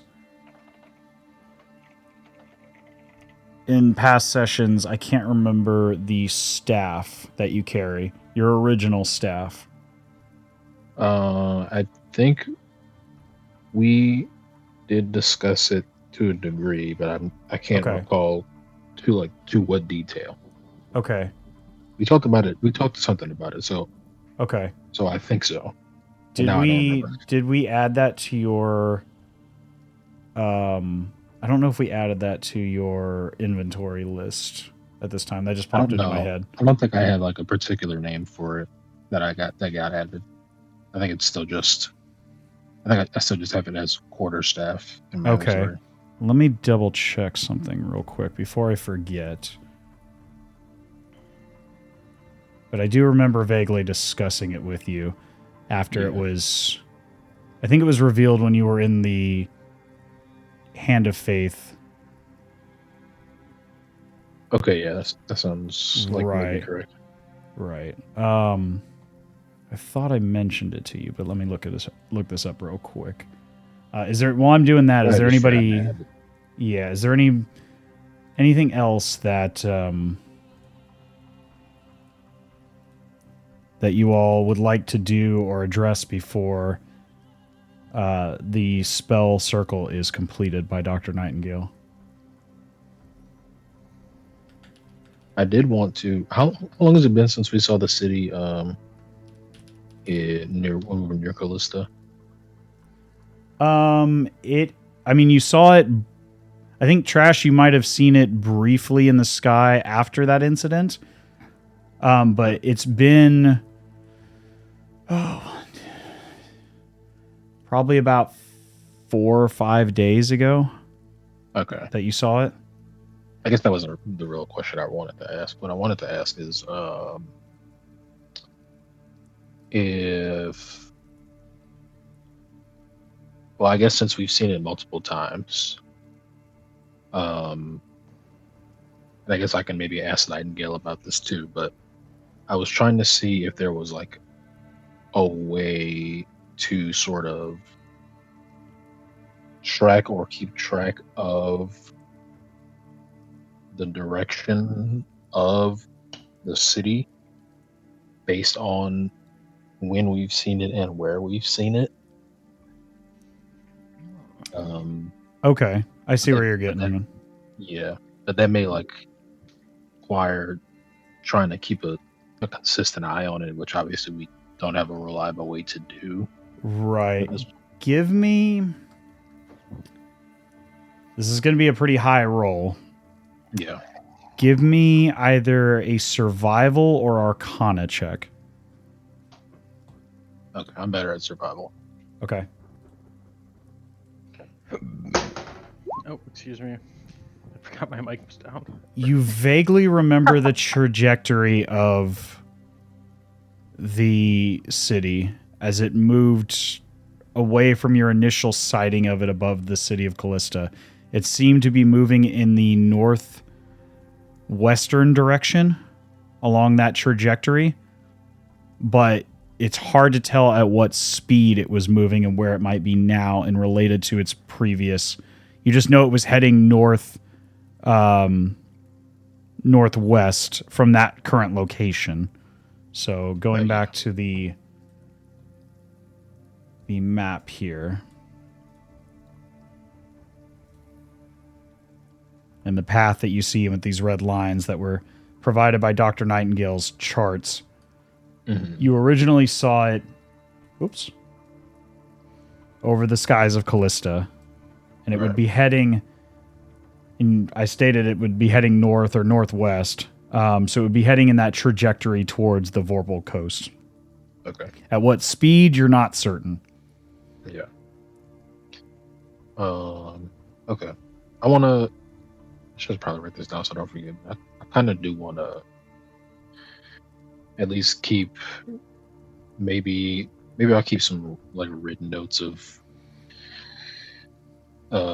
in-game days and like spotted locations of the city, because I want to try to maybe keep track of it if we get more glances on it in the future.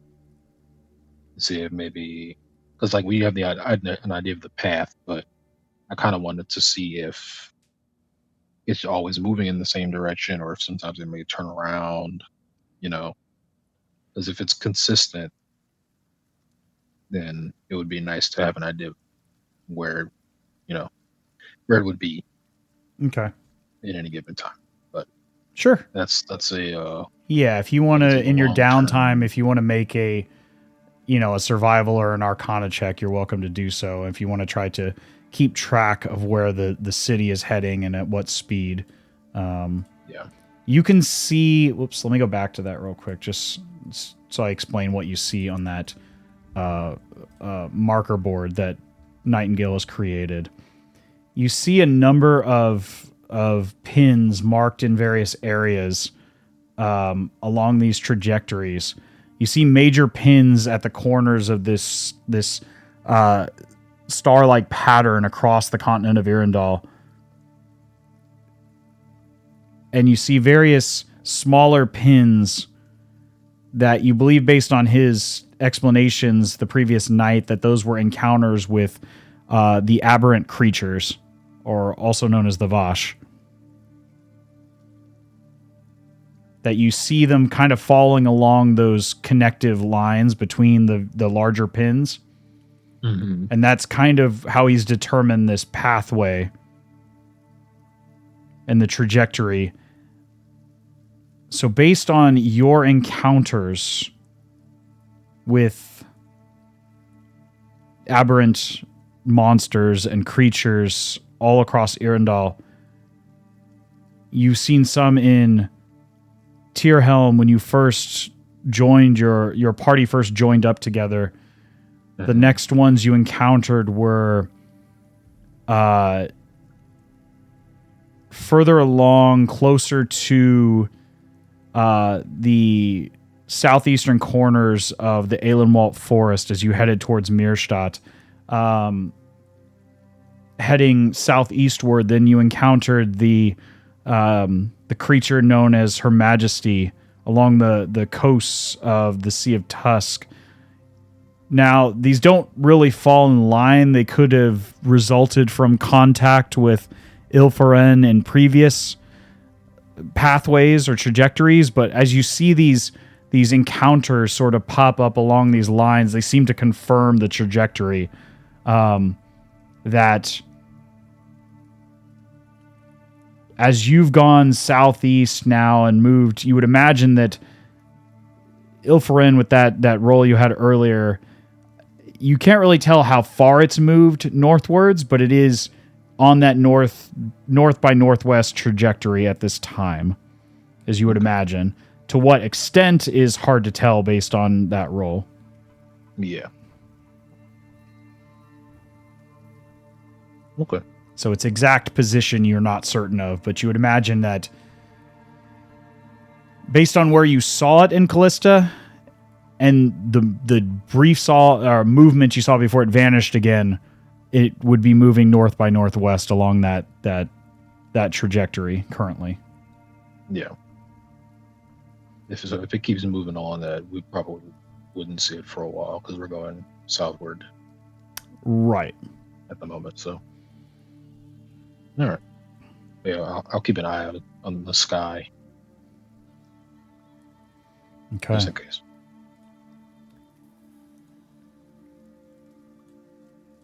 As Nightingale gathers his supplies, his satchel, motions for you all to step close to him. And you watch as he grabs in his hand from the satchel on his waist and pulls out what looks like some sort of gnarly looking branch. From a tree, the likes of which you've never seen before, any of you. It is prickly and looks somewhat rotten, but it has a very pungent smell to it, even though it appears to be mostly petrified at this point. Stand close. I need you to be within a certain proximity. If you step outside this circle, I can't say where you'll end up.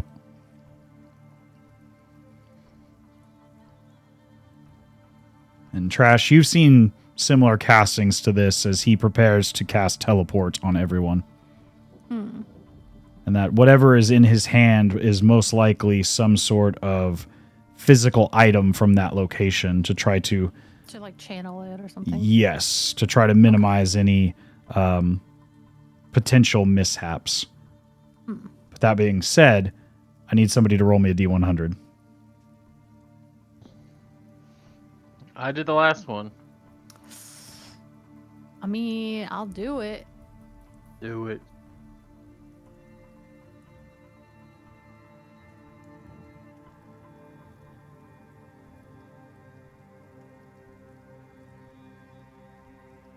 A 1 would be hilarious right now. Oh, that would be horrible.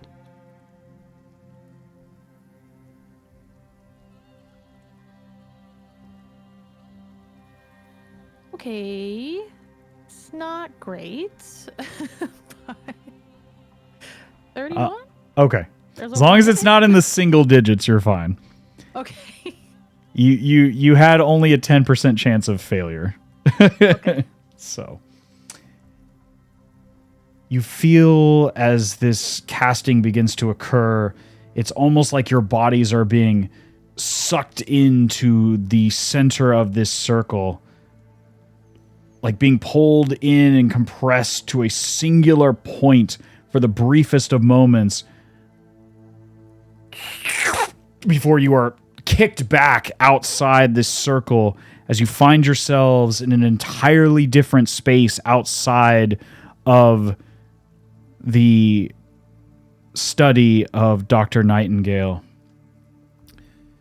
And you hear the chirping of birds, the loud crackling of and chirping of insects all around you, loud cicada-like screeching wings in the distance, and the air is thick and humid and muggy, and there's a smell of stagnant water and decay in this area.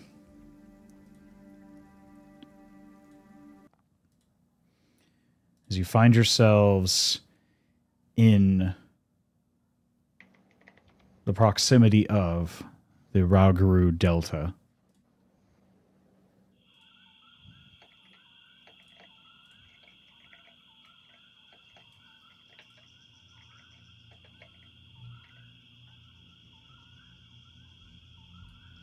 It is still early morning as the sun rises, but it is heavily obscured by the misty fog that settles over the swampy, soupy atmosphere of this space. You see large, what look like oak trees that have decayed and crumbled in places with hanging moss over all those branches. As you step back out of the circle of this hardened ground, a couple of you, your feet sink into this sludgy, like thinly veiled coat of mud. The top crust cracks as you step down, your feet sinking almost to their ankles in certain places. Trash, for you, it doesn't feel abnormal at all. It's almost like an extension of yourself to a degree. As you it's kind of like oil and water particles just kind of bouncing off of each other. You feel like you're on kind of like you're bouncing off of a waterbed. But for you, Floof, your additional weight and mass just kind of causes you to sink to a certain degree. Not to the point where it's dangerous, but you feel yourself sinking up to your ankles pretty quickly in some of this sludgy, muddy pluff mud of soil. Dazes, you managed to find your footing as you're quite used to softer footholds on beaches and sands and things of that nature as you move cargo in and out of ships. But even then you still feel that the ground below you is quite soft and pliable and very saturated with stagnant water. What's it smell like here? Give me a perception check.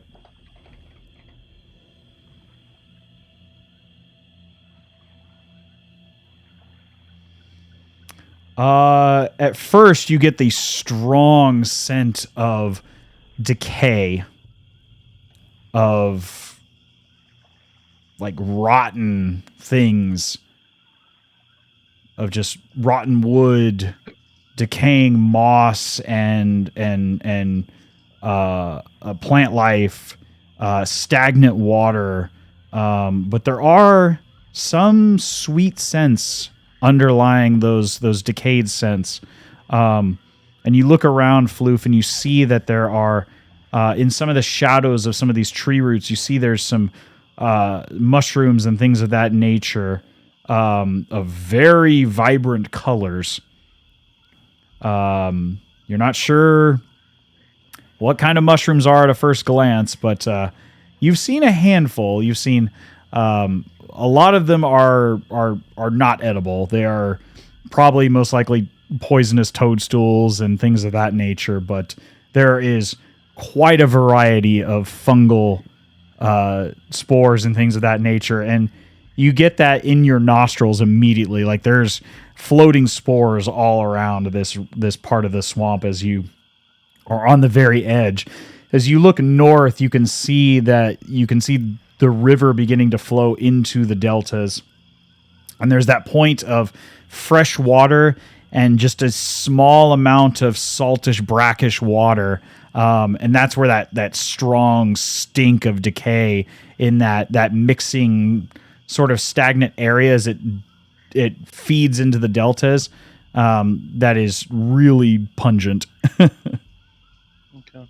Any wildlife that I could see?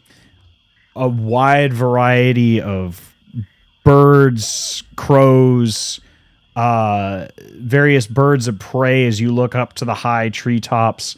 Around the grounds, you see various small reptiles.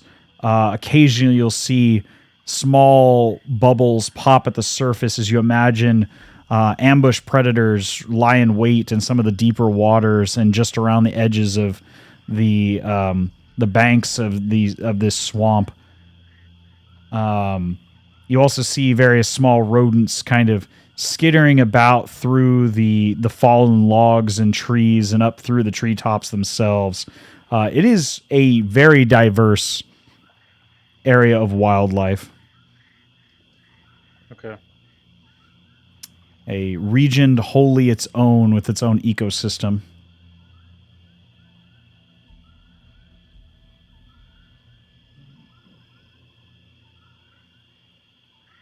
Well, I guess this is it, huh, guys? Certainly seems that way. Trash. What are we looking for? And of course, Dazes and Floof. Please be careful. If you need anything, Which way do we go? you'll need to head deep into the deltas. And what should we be looking for exactly? Look for the most unusual signs. I'm staring at him so blankly, like, oh my god, this whole place is strange. You'll know the Archfey when you find them. Okay. Or more aptly, I should say, when they find you. Oh boy. As Catherine stated, be very careful. This is an ancient place. And the Fae, well, they operate quite differently than most.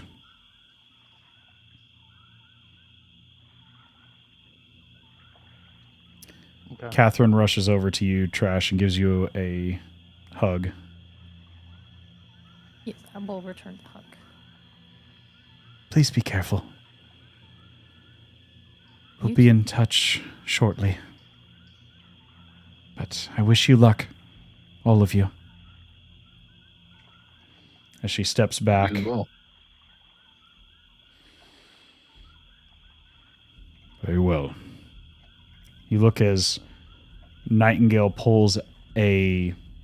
steps back into the circle with Catherine and pulls what looks like some sort of steel bar from that same satchel after returning the branch back to that satchel. The bar itself looks like it's been sawed off from some larger assembly. You're not quite sure at a glance where it's from, but it looks like some sort of hardened steel bar that's been cut through by some other device.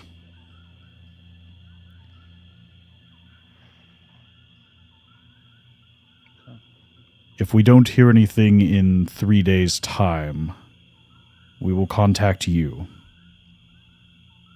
Is that understood? 3 days. I'll nod. Good luck to you all.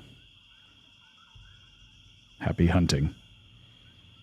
And you watch as the same dull light envelops Catherine and Nightingale, as that same sort of singularity sucks them into a point as they vanish from your eyes, leaving you standing at the outer edge of the Raugaru Delta in search of this arch-fae. What would you all like to do?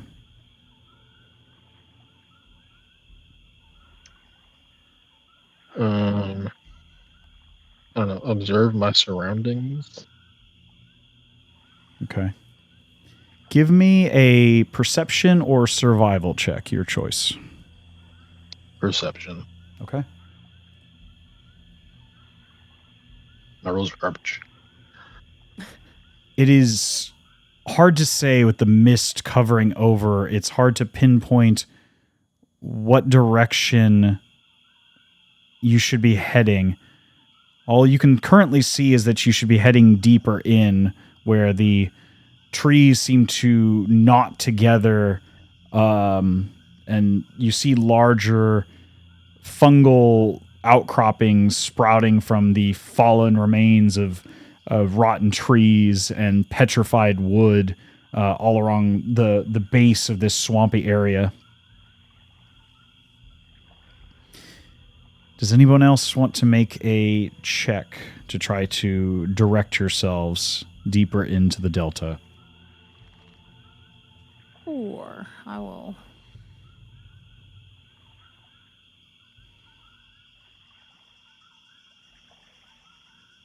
Is it perception as well?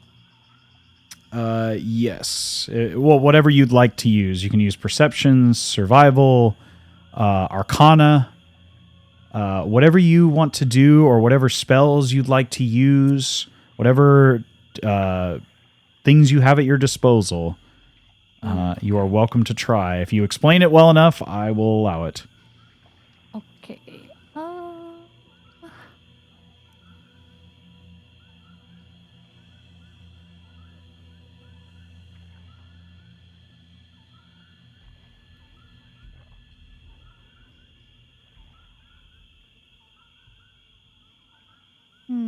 I guess I'll say.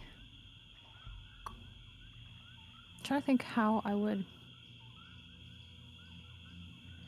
Because I don't really have spells that really help with this necessarily, but I could maybe.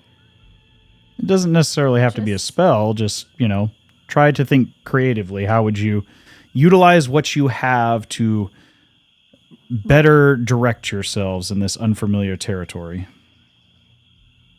I guess I'll say just that I kind of feeling very unnaturally for the first time because I grew up in like a township and stuff like that, kind of unnaturally feel very connected to the mud and the ground for the first time. So trying to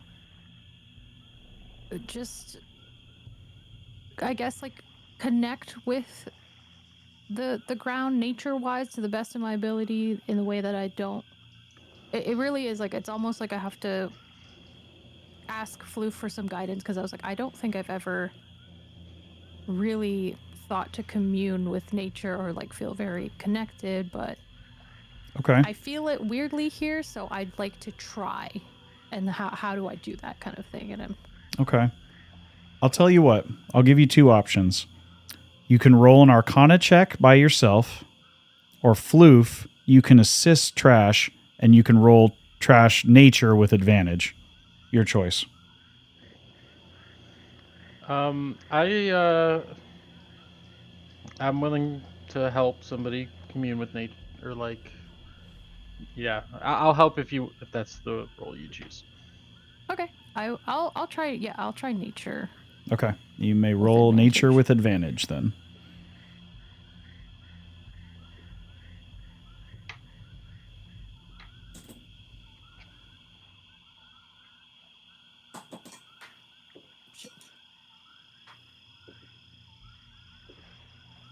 Let's fucking go. Not 20.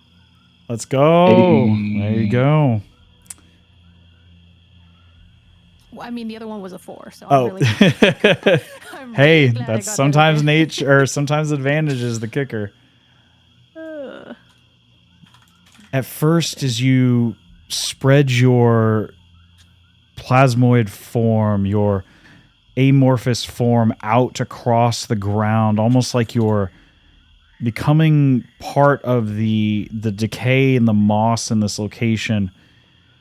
It's unnatural at first, but as you spread out, you begin to feel more comfortable by every passing second. And Floof, as you observe this, you extend your hand down, kind of forcing your own arcane tendrils down through the soft soils, and you both feel a strong pulse of energies, almost like a nervous system passing through multiple entities. The nearby oak tree, the cluster of toadstool mushrooms on the nearby rotten bark, another like a heartbeat. As you fall, that energy growing deeper, following deeper into the delta. You feel movement from a large crocodile that as soon as your presence makes contact with it, you feel it dip down below the water once again, where its eyes had once peeked up above. Now, sensing presence, it moves downward. Your presence pushes deeper still. And as it goes deeper into the delta, you feel the energy of this place envelop you. You can sense the general direction you need to go as it grows stronger. You sense a magic unlike anything you've ever experienced before. It is ancient, primal, strange, conflicting, yet jovial, playful, inviting. And you get a general understanding that you sense something immensely powerful in that direction.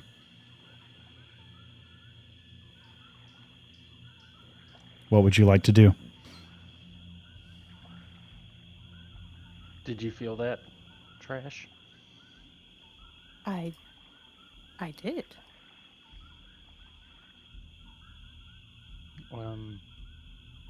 I think they're that way. Dazes, which way is that?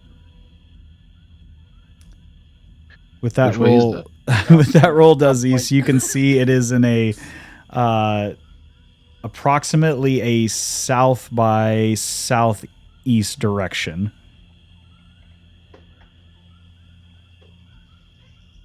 All right, south by southeast.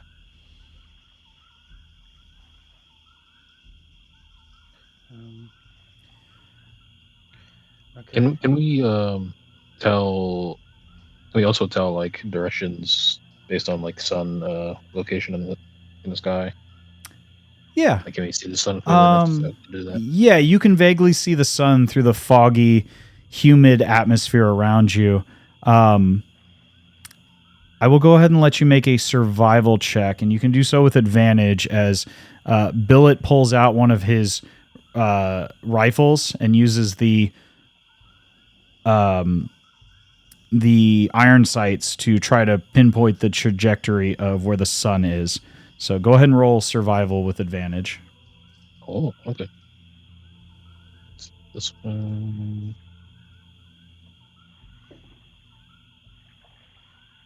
Okay. You feel fairly certain you know what direction that is. The south by southeast, as you look at the current position of the sun coming up over the mountain ranges far to the north, barely visible above the foggy underlayer of this region, but you can just barely catch based on the trajectory and the horizontal line of Billet's iron sights on his rifle stock. You can see that you've determined the approximate position of the sun in relation to your current position and been able to be fairly certain that you're heading in that right direction.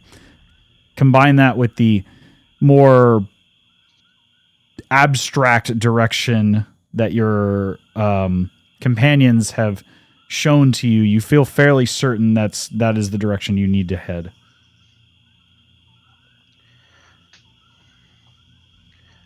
This way, I was saying as I point. Okay. I'll say to Trash, proud of you, for being one with nature. Now let me show you. And then I will. I'm gonna I take will show you the world. Yeah. I break into song, and then I'll kind of like. Please don't. I don't need Disney up my ass.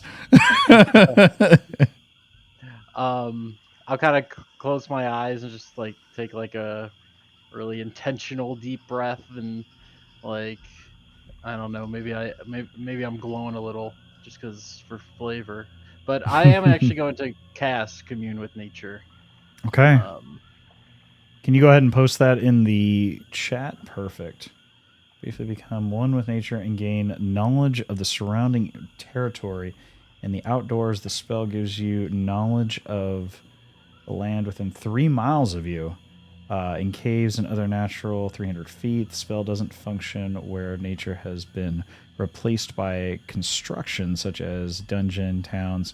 Instantly gain knowledge of up to 3 facts of your choice about any of the following subjects: terrain, bodies of water, prevalent plants, minerals. Okay. For example, you can determine the location of powerful undead in the area, locations of major sources of safe drinking water, and the location of any nearby towns. Ah. Okay. This is a goaded spell right now. That is extremely potent right now. So perfect. Okay. Or people, powerful celestials, Fae. Okay. Literally Fae listed. Okay. All right. What 3 things would you like to know? Well, one for sure is Fae. Okay. I guess considering I did grow up in the woods and stuff, I, I'll say safe drinking water is a concern, even though we got those purification spells. Okay. Um, and then yeah, prevalent, I guess, yeah, animals or like beasts that may be a threat to us. Okay. What does it specifically say? Prevalent plants, minerals, animals. Okay. So it specifically says animals, minerals, or plants. Okay. Because that is pertinent based on the wording. Mm-hmm. You do sense as you pass through, I'll go in order of increasing importance, let's say. Okay. You sense through some of these initial rivers as you head further south by southeast with the direction of Billet and Dazes leading that direction to make sure you maintain course, more so than just heading deeper in. Maintaining a straight line trajectory is begin to become harder and harder as you see the canopies of these larger trees and the moss are slowly closing the light source of the sun peeking through as it gets darker and darker as you go deeper into the deltas.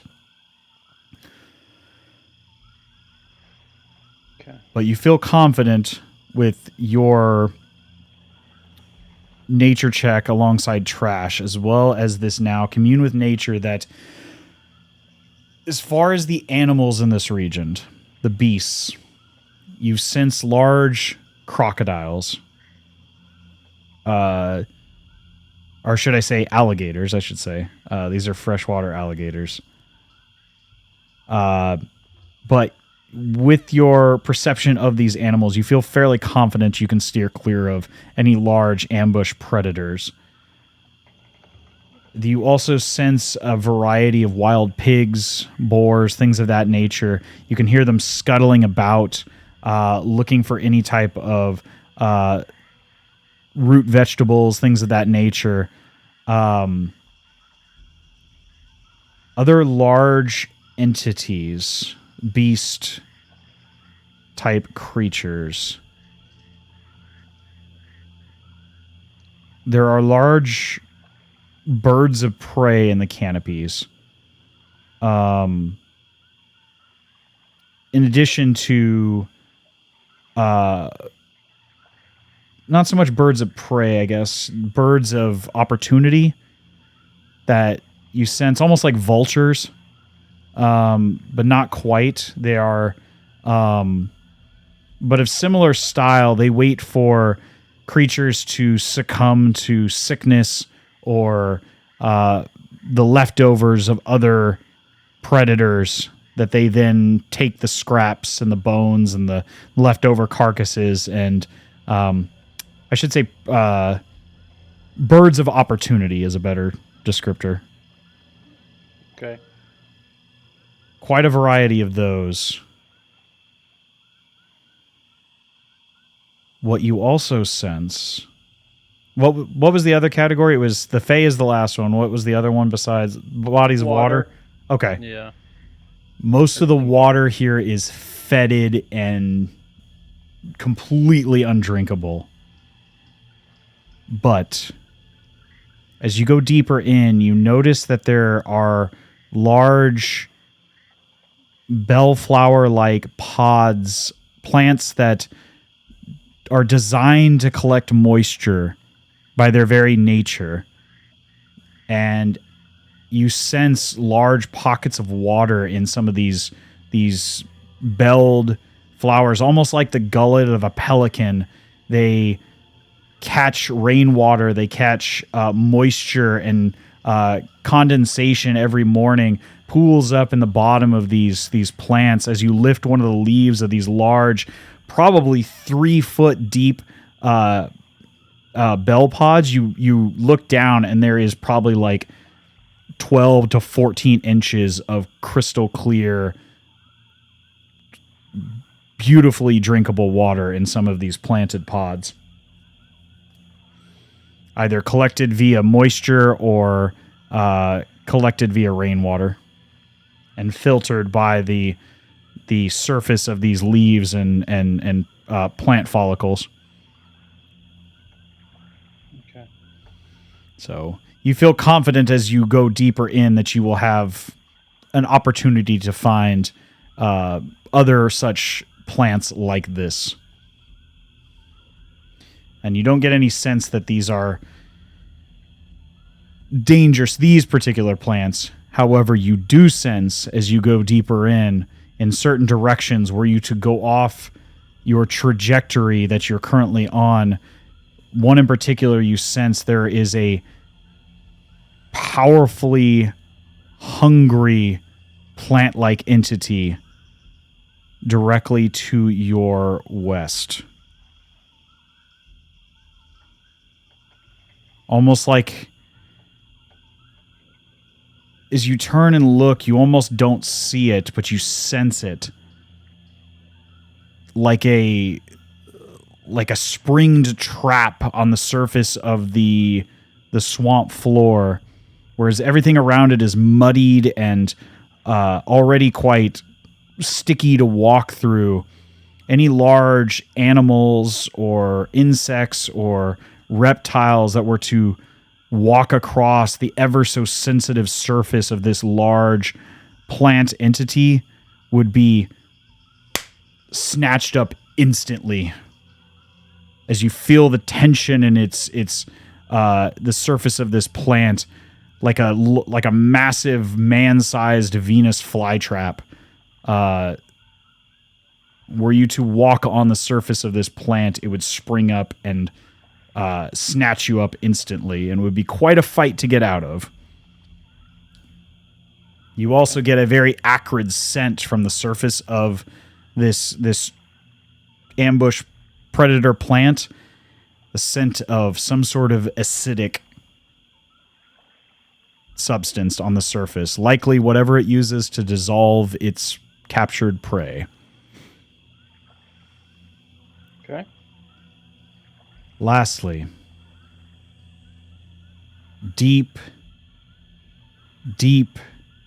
along your current trajectory, you sense a powerful Fae presence. So much so that it almost makes you nauseous when you sense it.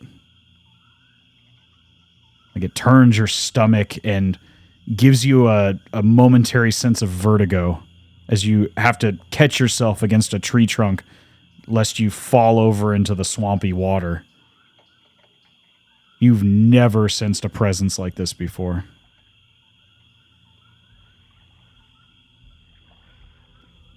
But closer, you sense another Fae presence.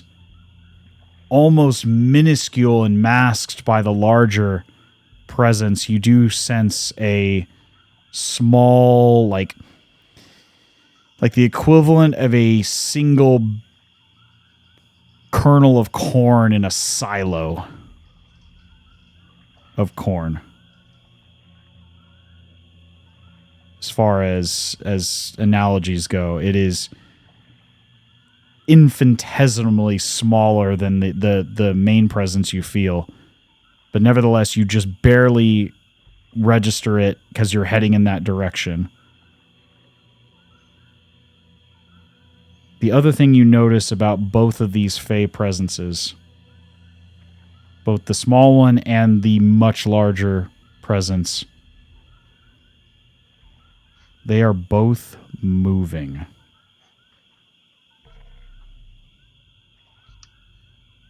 Towards us, away from us. Give me...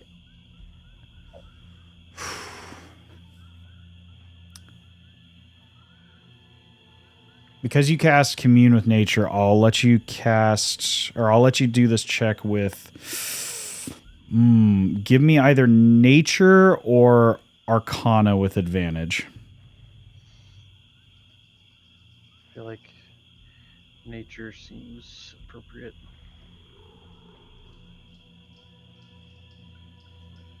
Okay.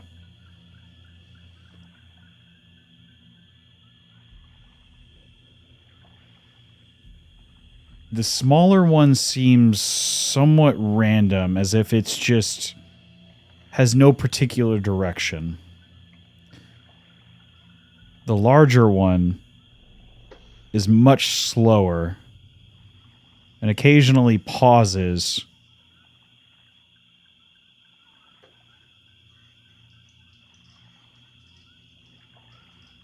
And you feel as it moves, it's almost like you can feel the surrounding arcana and energy surrounding it seem to react to it like small quakes, like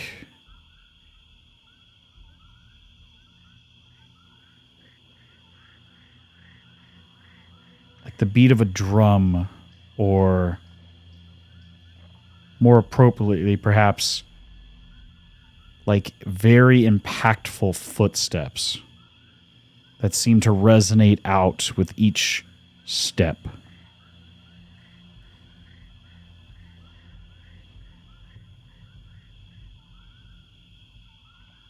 What would you all like to do?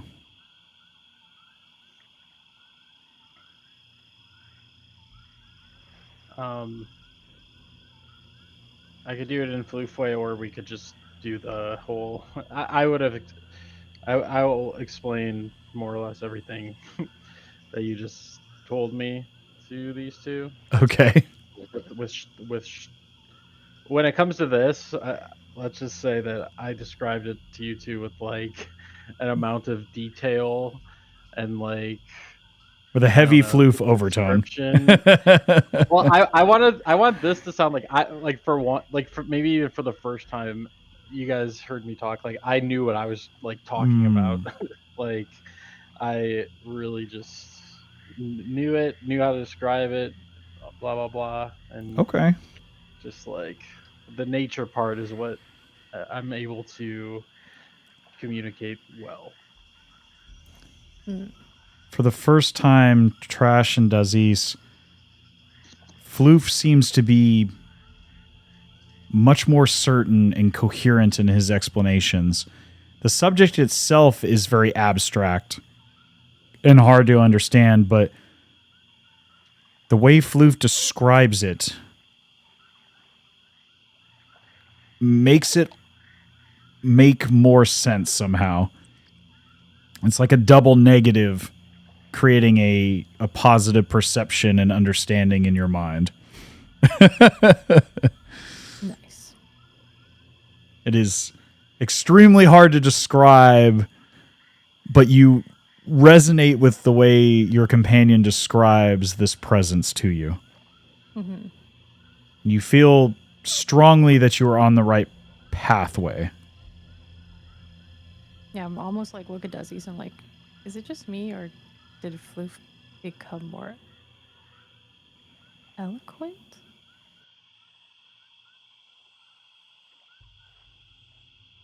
You're growing up so fast.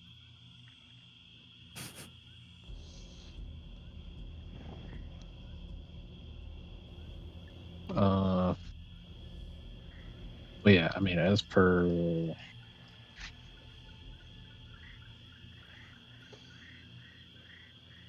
I mean, I guess they're both sort of in similar directions, both of the Fae presences. Mm-hmm.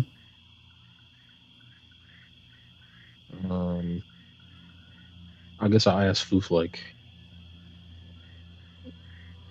did it's like. So the smaller one was the closer one, right?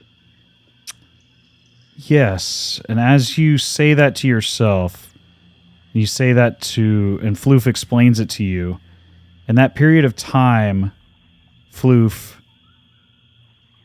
almost as if resonating with your discovery of it, that finite Fae presence approaches you, not rapidly, but at a pace that definitely shows recognition, as if the very fact that it was observed has sparked its interest in you all. And I'll say the single Fae, I think, knows we're here. Might be scouts. I don't know about no scout, but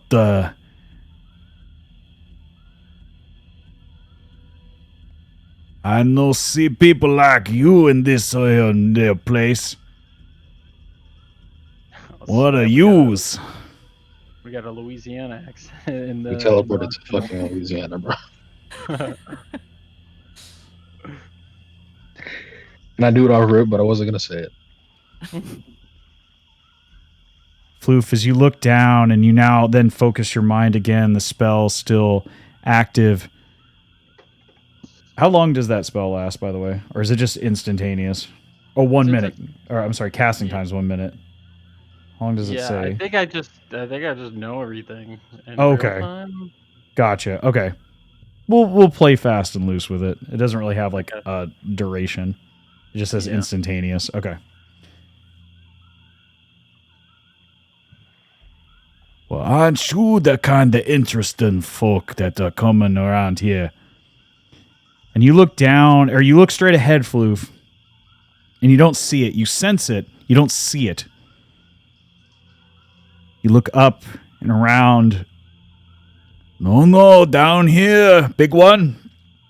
And you look down, and the entity that you see, you've never seen before. It almost looks like a translucent pancake for the main body, with two thin, translucent, fleshy eye stalks that come up, and either jellyfish or squid-like tendrils coming out of the base of the pancake-like body that extend out and flutter about, refracting what little light surrounds and bounces off of it in a sort of bioluminescent fashion. What brings you folk here? This is a new one for me. As it kind of swirls around you. What do they call you folk? I never seen nothing like yous. I'll kind of make eyes towards Dazes and Trash to see if we should make an introduction. I'm back to my poor communication skills. That is a good question. I guess I'll ask, do you mean our names or like what we are? Well, what you are is a name, and the name is what you are. So what do you want to be, friend?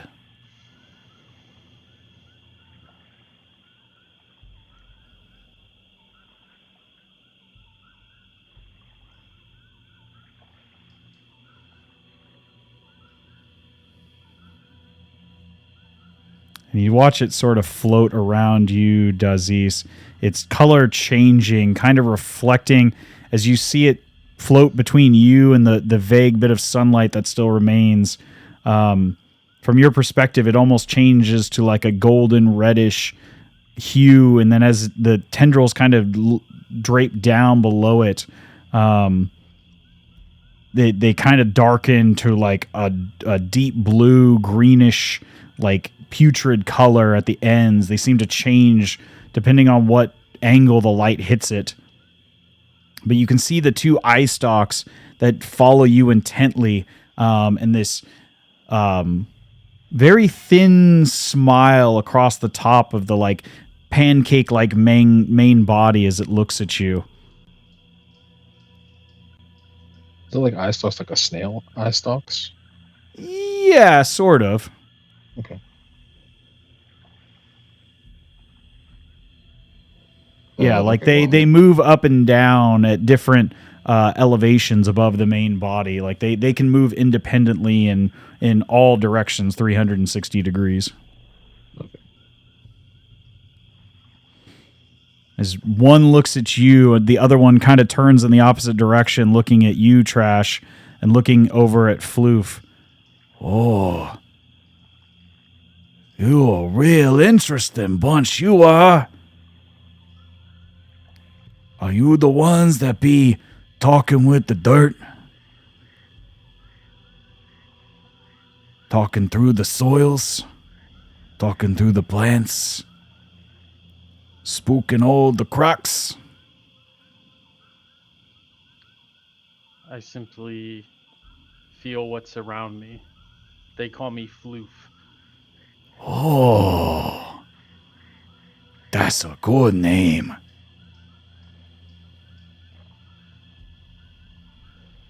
Give me What a they call you. give me a persuasion check, Floof. Okay. Oh boy. Okay.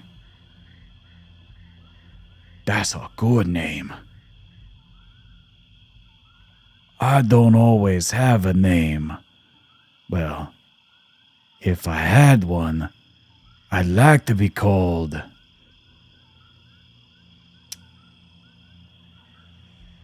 Bernard Soli Le Floof. But my friends, they just call me Sully.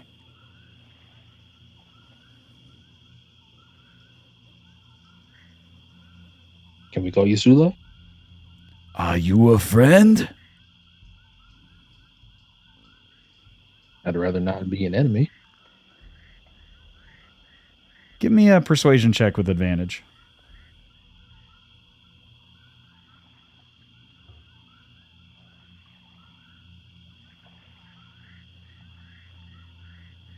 I like you, friend. I like you a lot. You got a unique scent. Like the further south creatures. Closer to the crashing waves. And you got a real unique presence too. What I call you two. And you see one eye stalk stare at you, Trash, and one stalk stare at you, Dazes. They call me Dazes. Dazes. Oh, yeah. Friend of water. That's a good name. Good name. And you? I'm not gonna lie. I remember Nightingale's conversation about the power of names and interacting with the Fae. So I'm gonna say that my name is. I'm just gonna be like. My name is Garbage. Give me a deception check. Okay. I go to open my mouth and I need Dazes to like elbow me or something. Oh, to correct? Oh, yeah. I'll give you a stern look. Okay. Sorry, I had to. I put some of my dice in jail, so I had to reach for these. They were not doing me any favors, and I was like, I don't like these. Okay. I probably should have lied to you because I don't have any perception and deception checks are about equal, so it wouldn't have mattered. Okay. Oh, okay. Not terrible with my roll, but just in case. Okay, so I rolled a 10. My deception is 6, so it's a 16. Okay. And then, just in case, I'm going to Flash of Genius it and add 5. Okay. So it's a 21. Okay. You call yourself Garbage. Okay. That's a good name, too.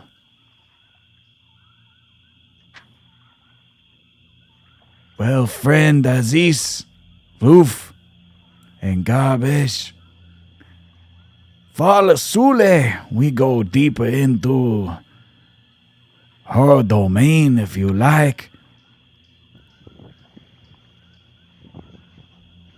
Her? Yeah, her. This is her domain. Her home. You was looking for her, right? I can sense you reaching out across the swamp. I glance at Floof as I say, I suppose so.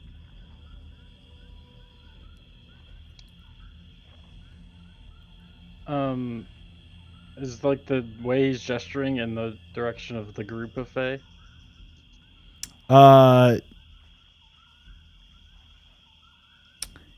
It's hard to say. In the general direction, yes. Okay.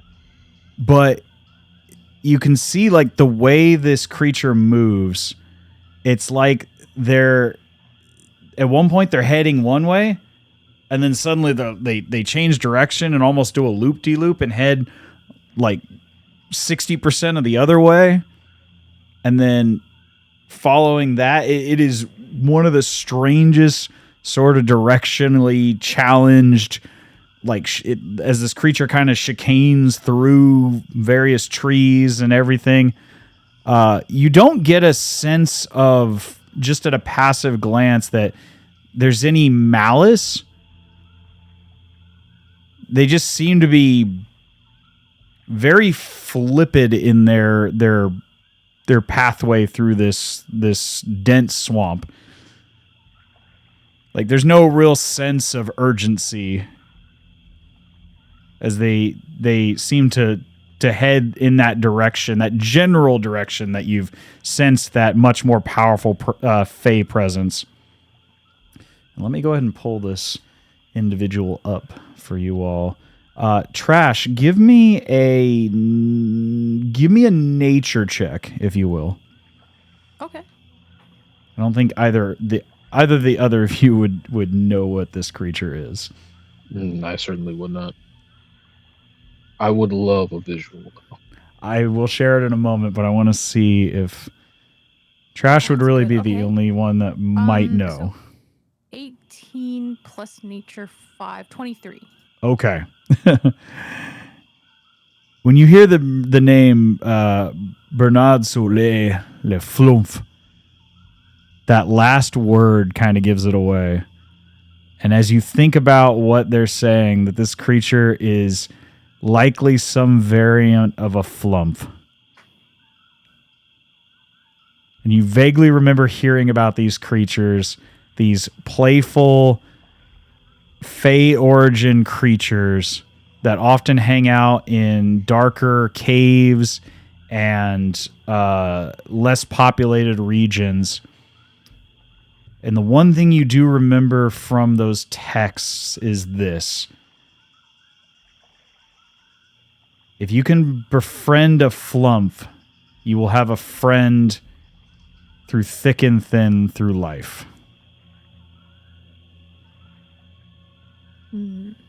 Okay. And that is always in your best interest to befriend the flumps. With that, let me go ahead and pull up this individual.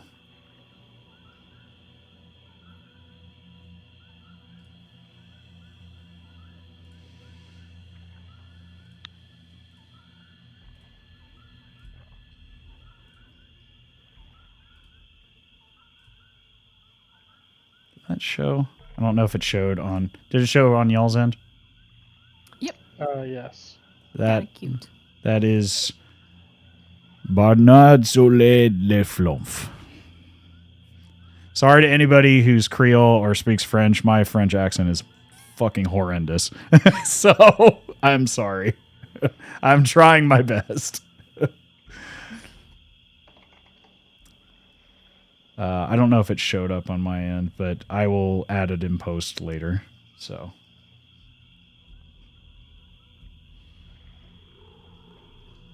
but as I stated, you don't get any malicious impressions at a glance.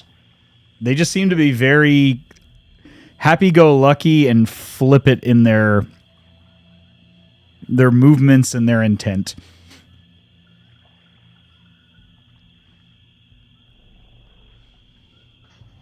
Like a very easygoing to the extreme is the best way to describe it.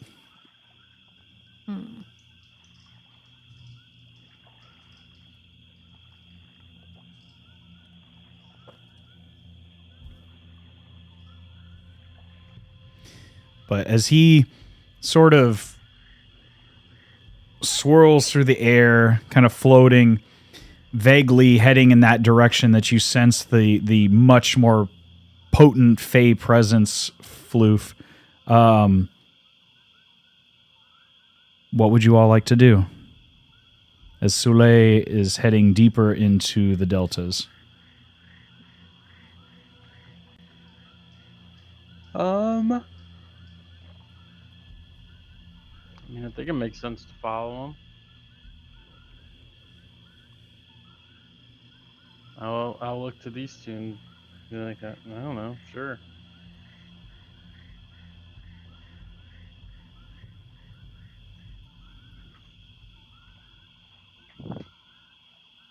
Trash, Dazes, what are your thoughts?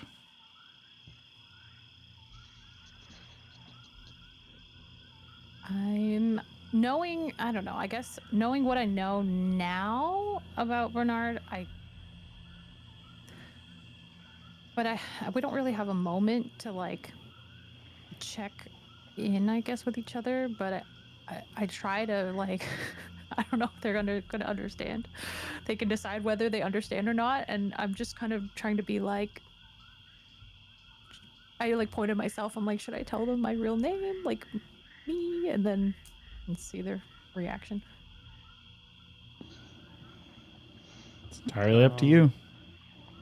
I was on a phone call just now, so I kind of missed the last little bit. Long story short, Soleil is heading deeper into the deltas. Just seems to be very happy-go-lucky, just flippant personality. Doesn't seem to really very no sense of urgency. Just seems to be enjoying the presence of you all as they head deeper into the delta. Cool.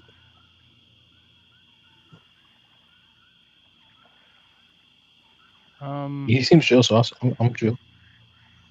Pardon me? But we are following for the most part. You know. I don't think I know enough about the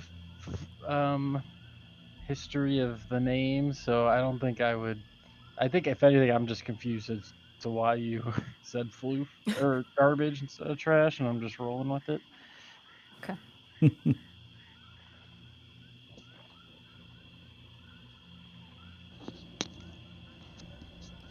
So, friends of Soleil, what brings you to the delta?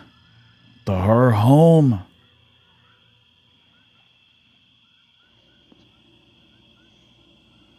We seek her aid. Oh, is that right now? To do what, might I ask?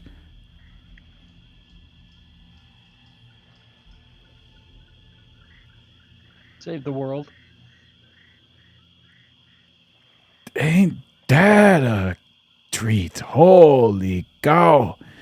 What an interesting time you bring here. Never heard that one before. Usually people come here, they're looking for personal gains, loved ones, wealth, you know, personal things. Oh, we do also need a curse lifted from us. Ah. And he kind of turns, he kind of loops around loosely around a tree and kind of goes to look at you all again. Kind of staring you all up and down, kind of lazily floating around the three of you. Ah, I see. You got in sideways with another Fae. That's an interesting one. That's gonna be hard to break.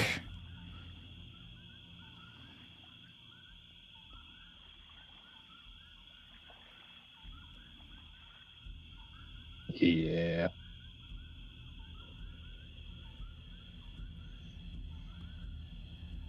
What sort of deal you looking to make, friend? You know, she'll be willing to work with you, but nothing comes for free, that's for sure.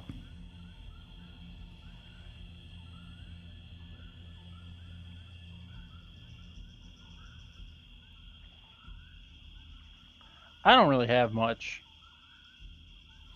Oh, you always got something. Everybody got something they value. That's what she likes. That and unique things. Things you can't find around these parts. I have these two. They mean a lot to me. Though that may not be Not an option. Everything's an option, friend. Always an option. It's just what you're willing to give up. Is the juice worth the squeeze? You get my drift? no. Yes.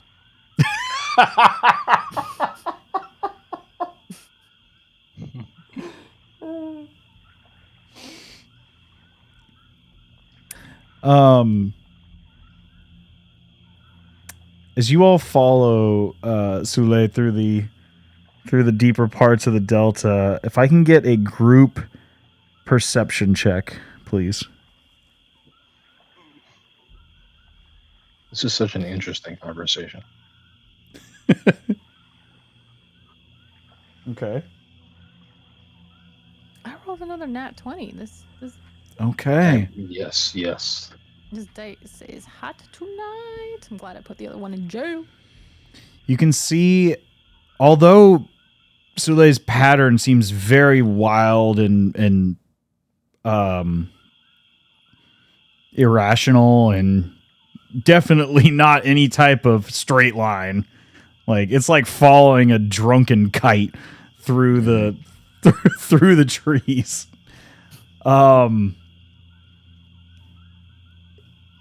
He's definitely avoiding certain things. As you look down, at first you're like, why is he going this way? And then you look down and you're like, oh, shit. As you almost step into a bog, Floof, at one point, and you can see deep under that bog, right as you were about to step into it, were a handful of alligators. Oh. Trash. I'll say, watch your step, everybody. You see, you have a same sort of right as you're about to come around a tree and put your hand up against one of the mossy trunks of this tree, you hesitate for a moment because you can see Sule immediately like goes and like turns the other way and kind of does a corkscrew in the opposite direction before touching that moss. And you can see just below the surface of the moss, there is a coiling serpent around the trunk of that tree. It is brightly colored. Ooh. And you slowly begin to hear it hissing as you just about put your hand right over its body. And it is, in length, you imagine just at a quick glance, it is probably 30, 40 feet long and nearly 8 or 10 inches wide at its widest point, easily enough to swallow you or any of your companions whole. Oh my. And I'm just like, nobody panic. Just snake. Snake. Big snake. Nobody panic. It's the snake. Dazes, just as you're about to walk around, you see there Soleil immediately does like a somersault and like catches right in front of you, and almost like you feel the tendrils just barely like wisp over the end of your nose. And as you look back down and right yourself, you realize you almost stepped onto this softly glowing mushroom that as your foot comes in close proximity with it, it starts to glow and vibrate quite violently. As you step back, it slowly slows down and goes dull again. Don't want to put your foot on that one, friend. That there's some bibba bang. It go boom all over if you touch it. Sounds like a rousing time. If you like stepping on nature's landmines, by all means, it's quite a boom. I think I'll pass.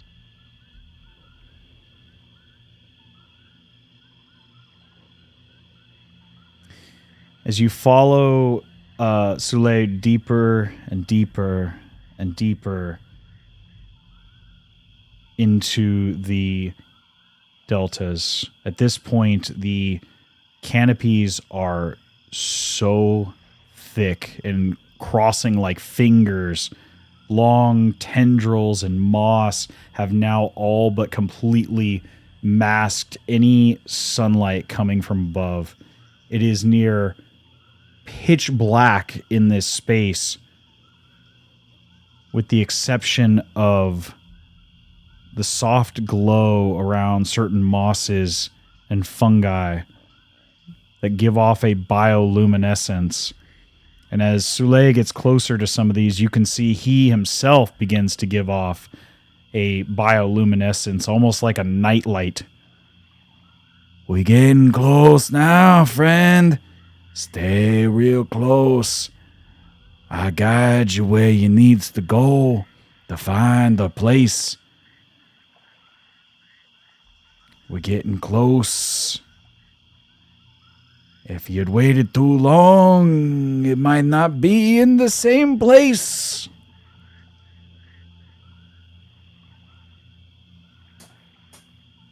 At this point, it is extremely difficult for any of you to tell what cardinal direction you are facing, following this nonsensical flump through the densest part of the delta you've seen thus far.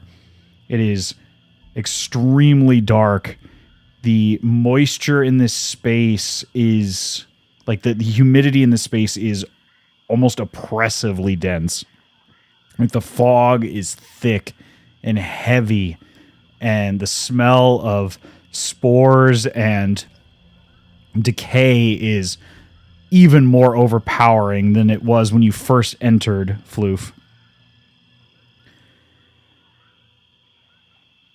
We're getting real close now, and boom!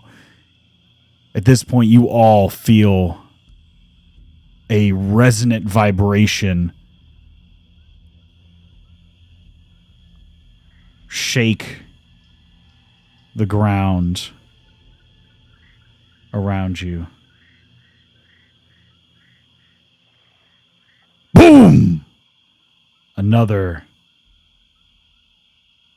resonant vibration.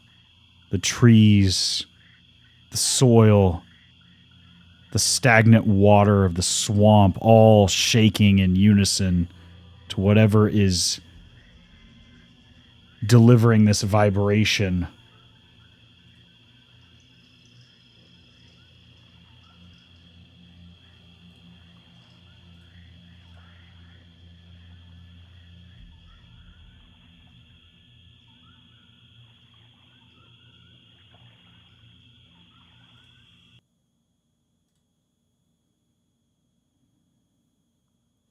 Oh, I feel it coming.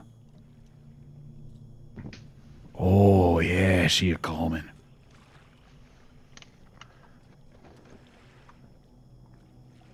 Boom! This time, the vibrations, the reverberations almost shake down some of these canopies as you feel chunks of moss falling down on your backs, on your heads, as they break loose from the canopies.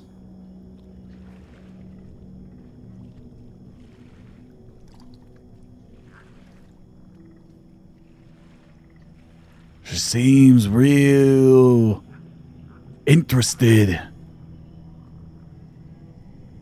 And you's all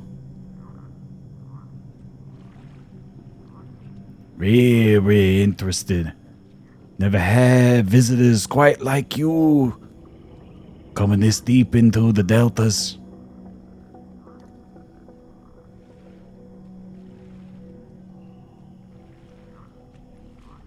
But be careful, friend. You got the scent of another Fae on yous. She may not like that.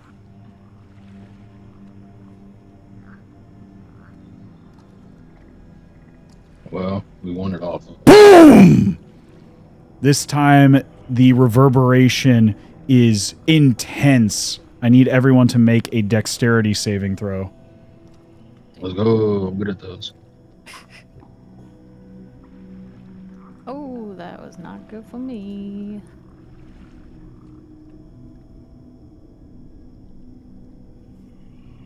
I rolled an 8. I triple backflip away from danger. Dazes, you managed to stay on your feet. Floof, you just barely succeed with a 17.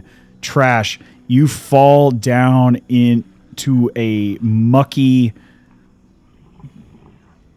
vine of compiled, like, tendrilled moss, and you are restrained.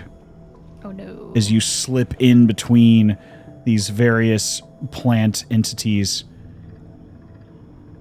But as you look up, you see the shadow of a structure looming over you. It is a simple structure of mossy wood bound together by vines and like a mud-like mortar in between the various planks on the outside. There's a soft, glowing light from within what looks like heavily moistured, fogged up windows hanging all around the pitched segments of the upper portion of the structure. You see these twisted vine hanging lanterns giving off an ominous view of this otherwise simple structure. It's a hut. A simple hut. At least it would be a simple hut. Were there not a pair of what looked like bird-like, three-clawed legs coming out of the base of this hut, moving the structure with long, extended steps towards you all.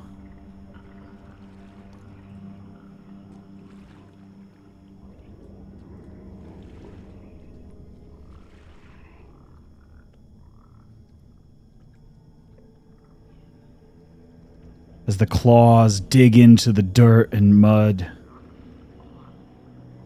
It look like she here.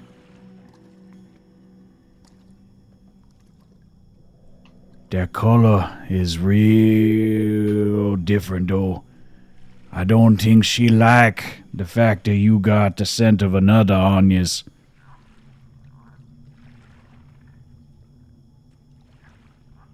You better be real polite. Or be able to run real fast.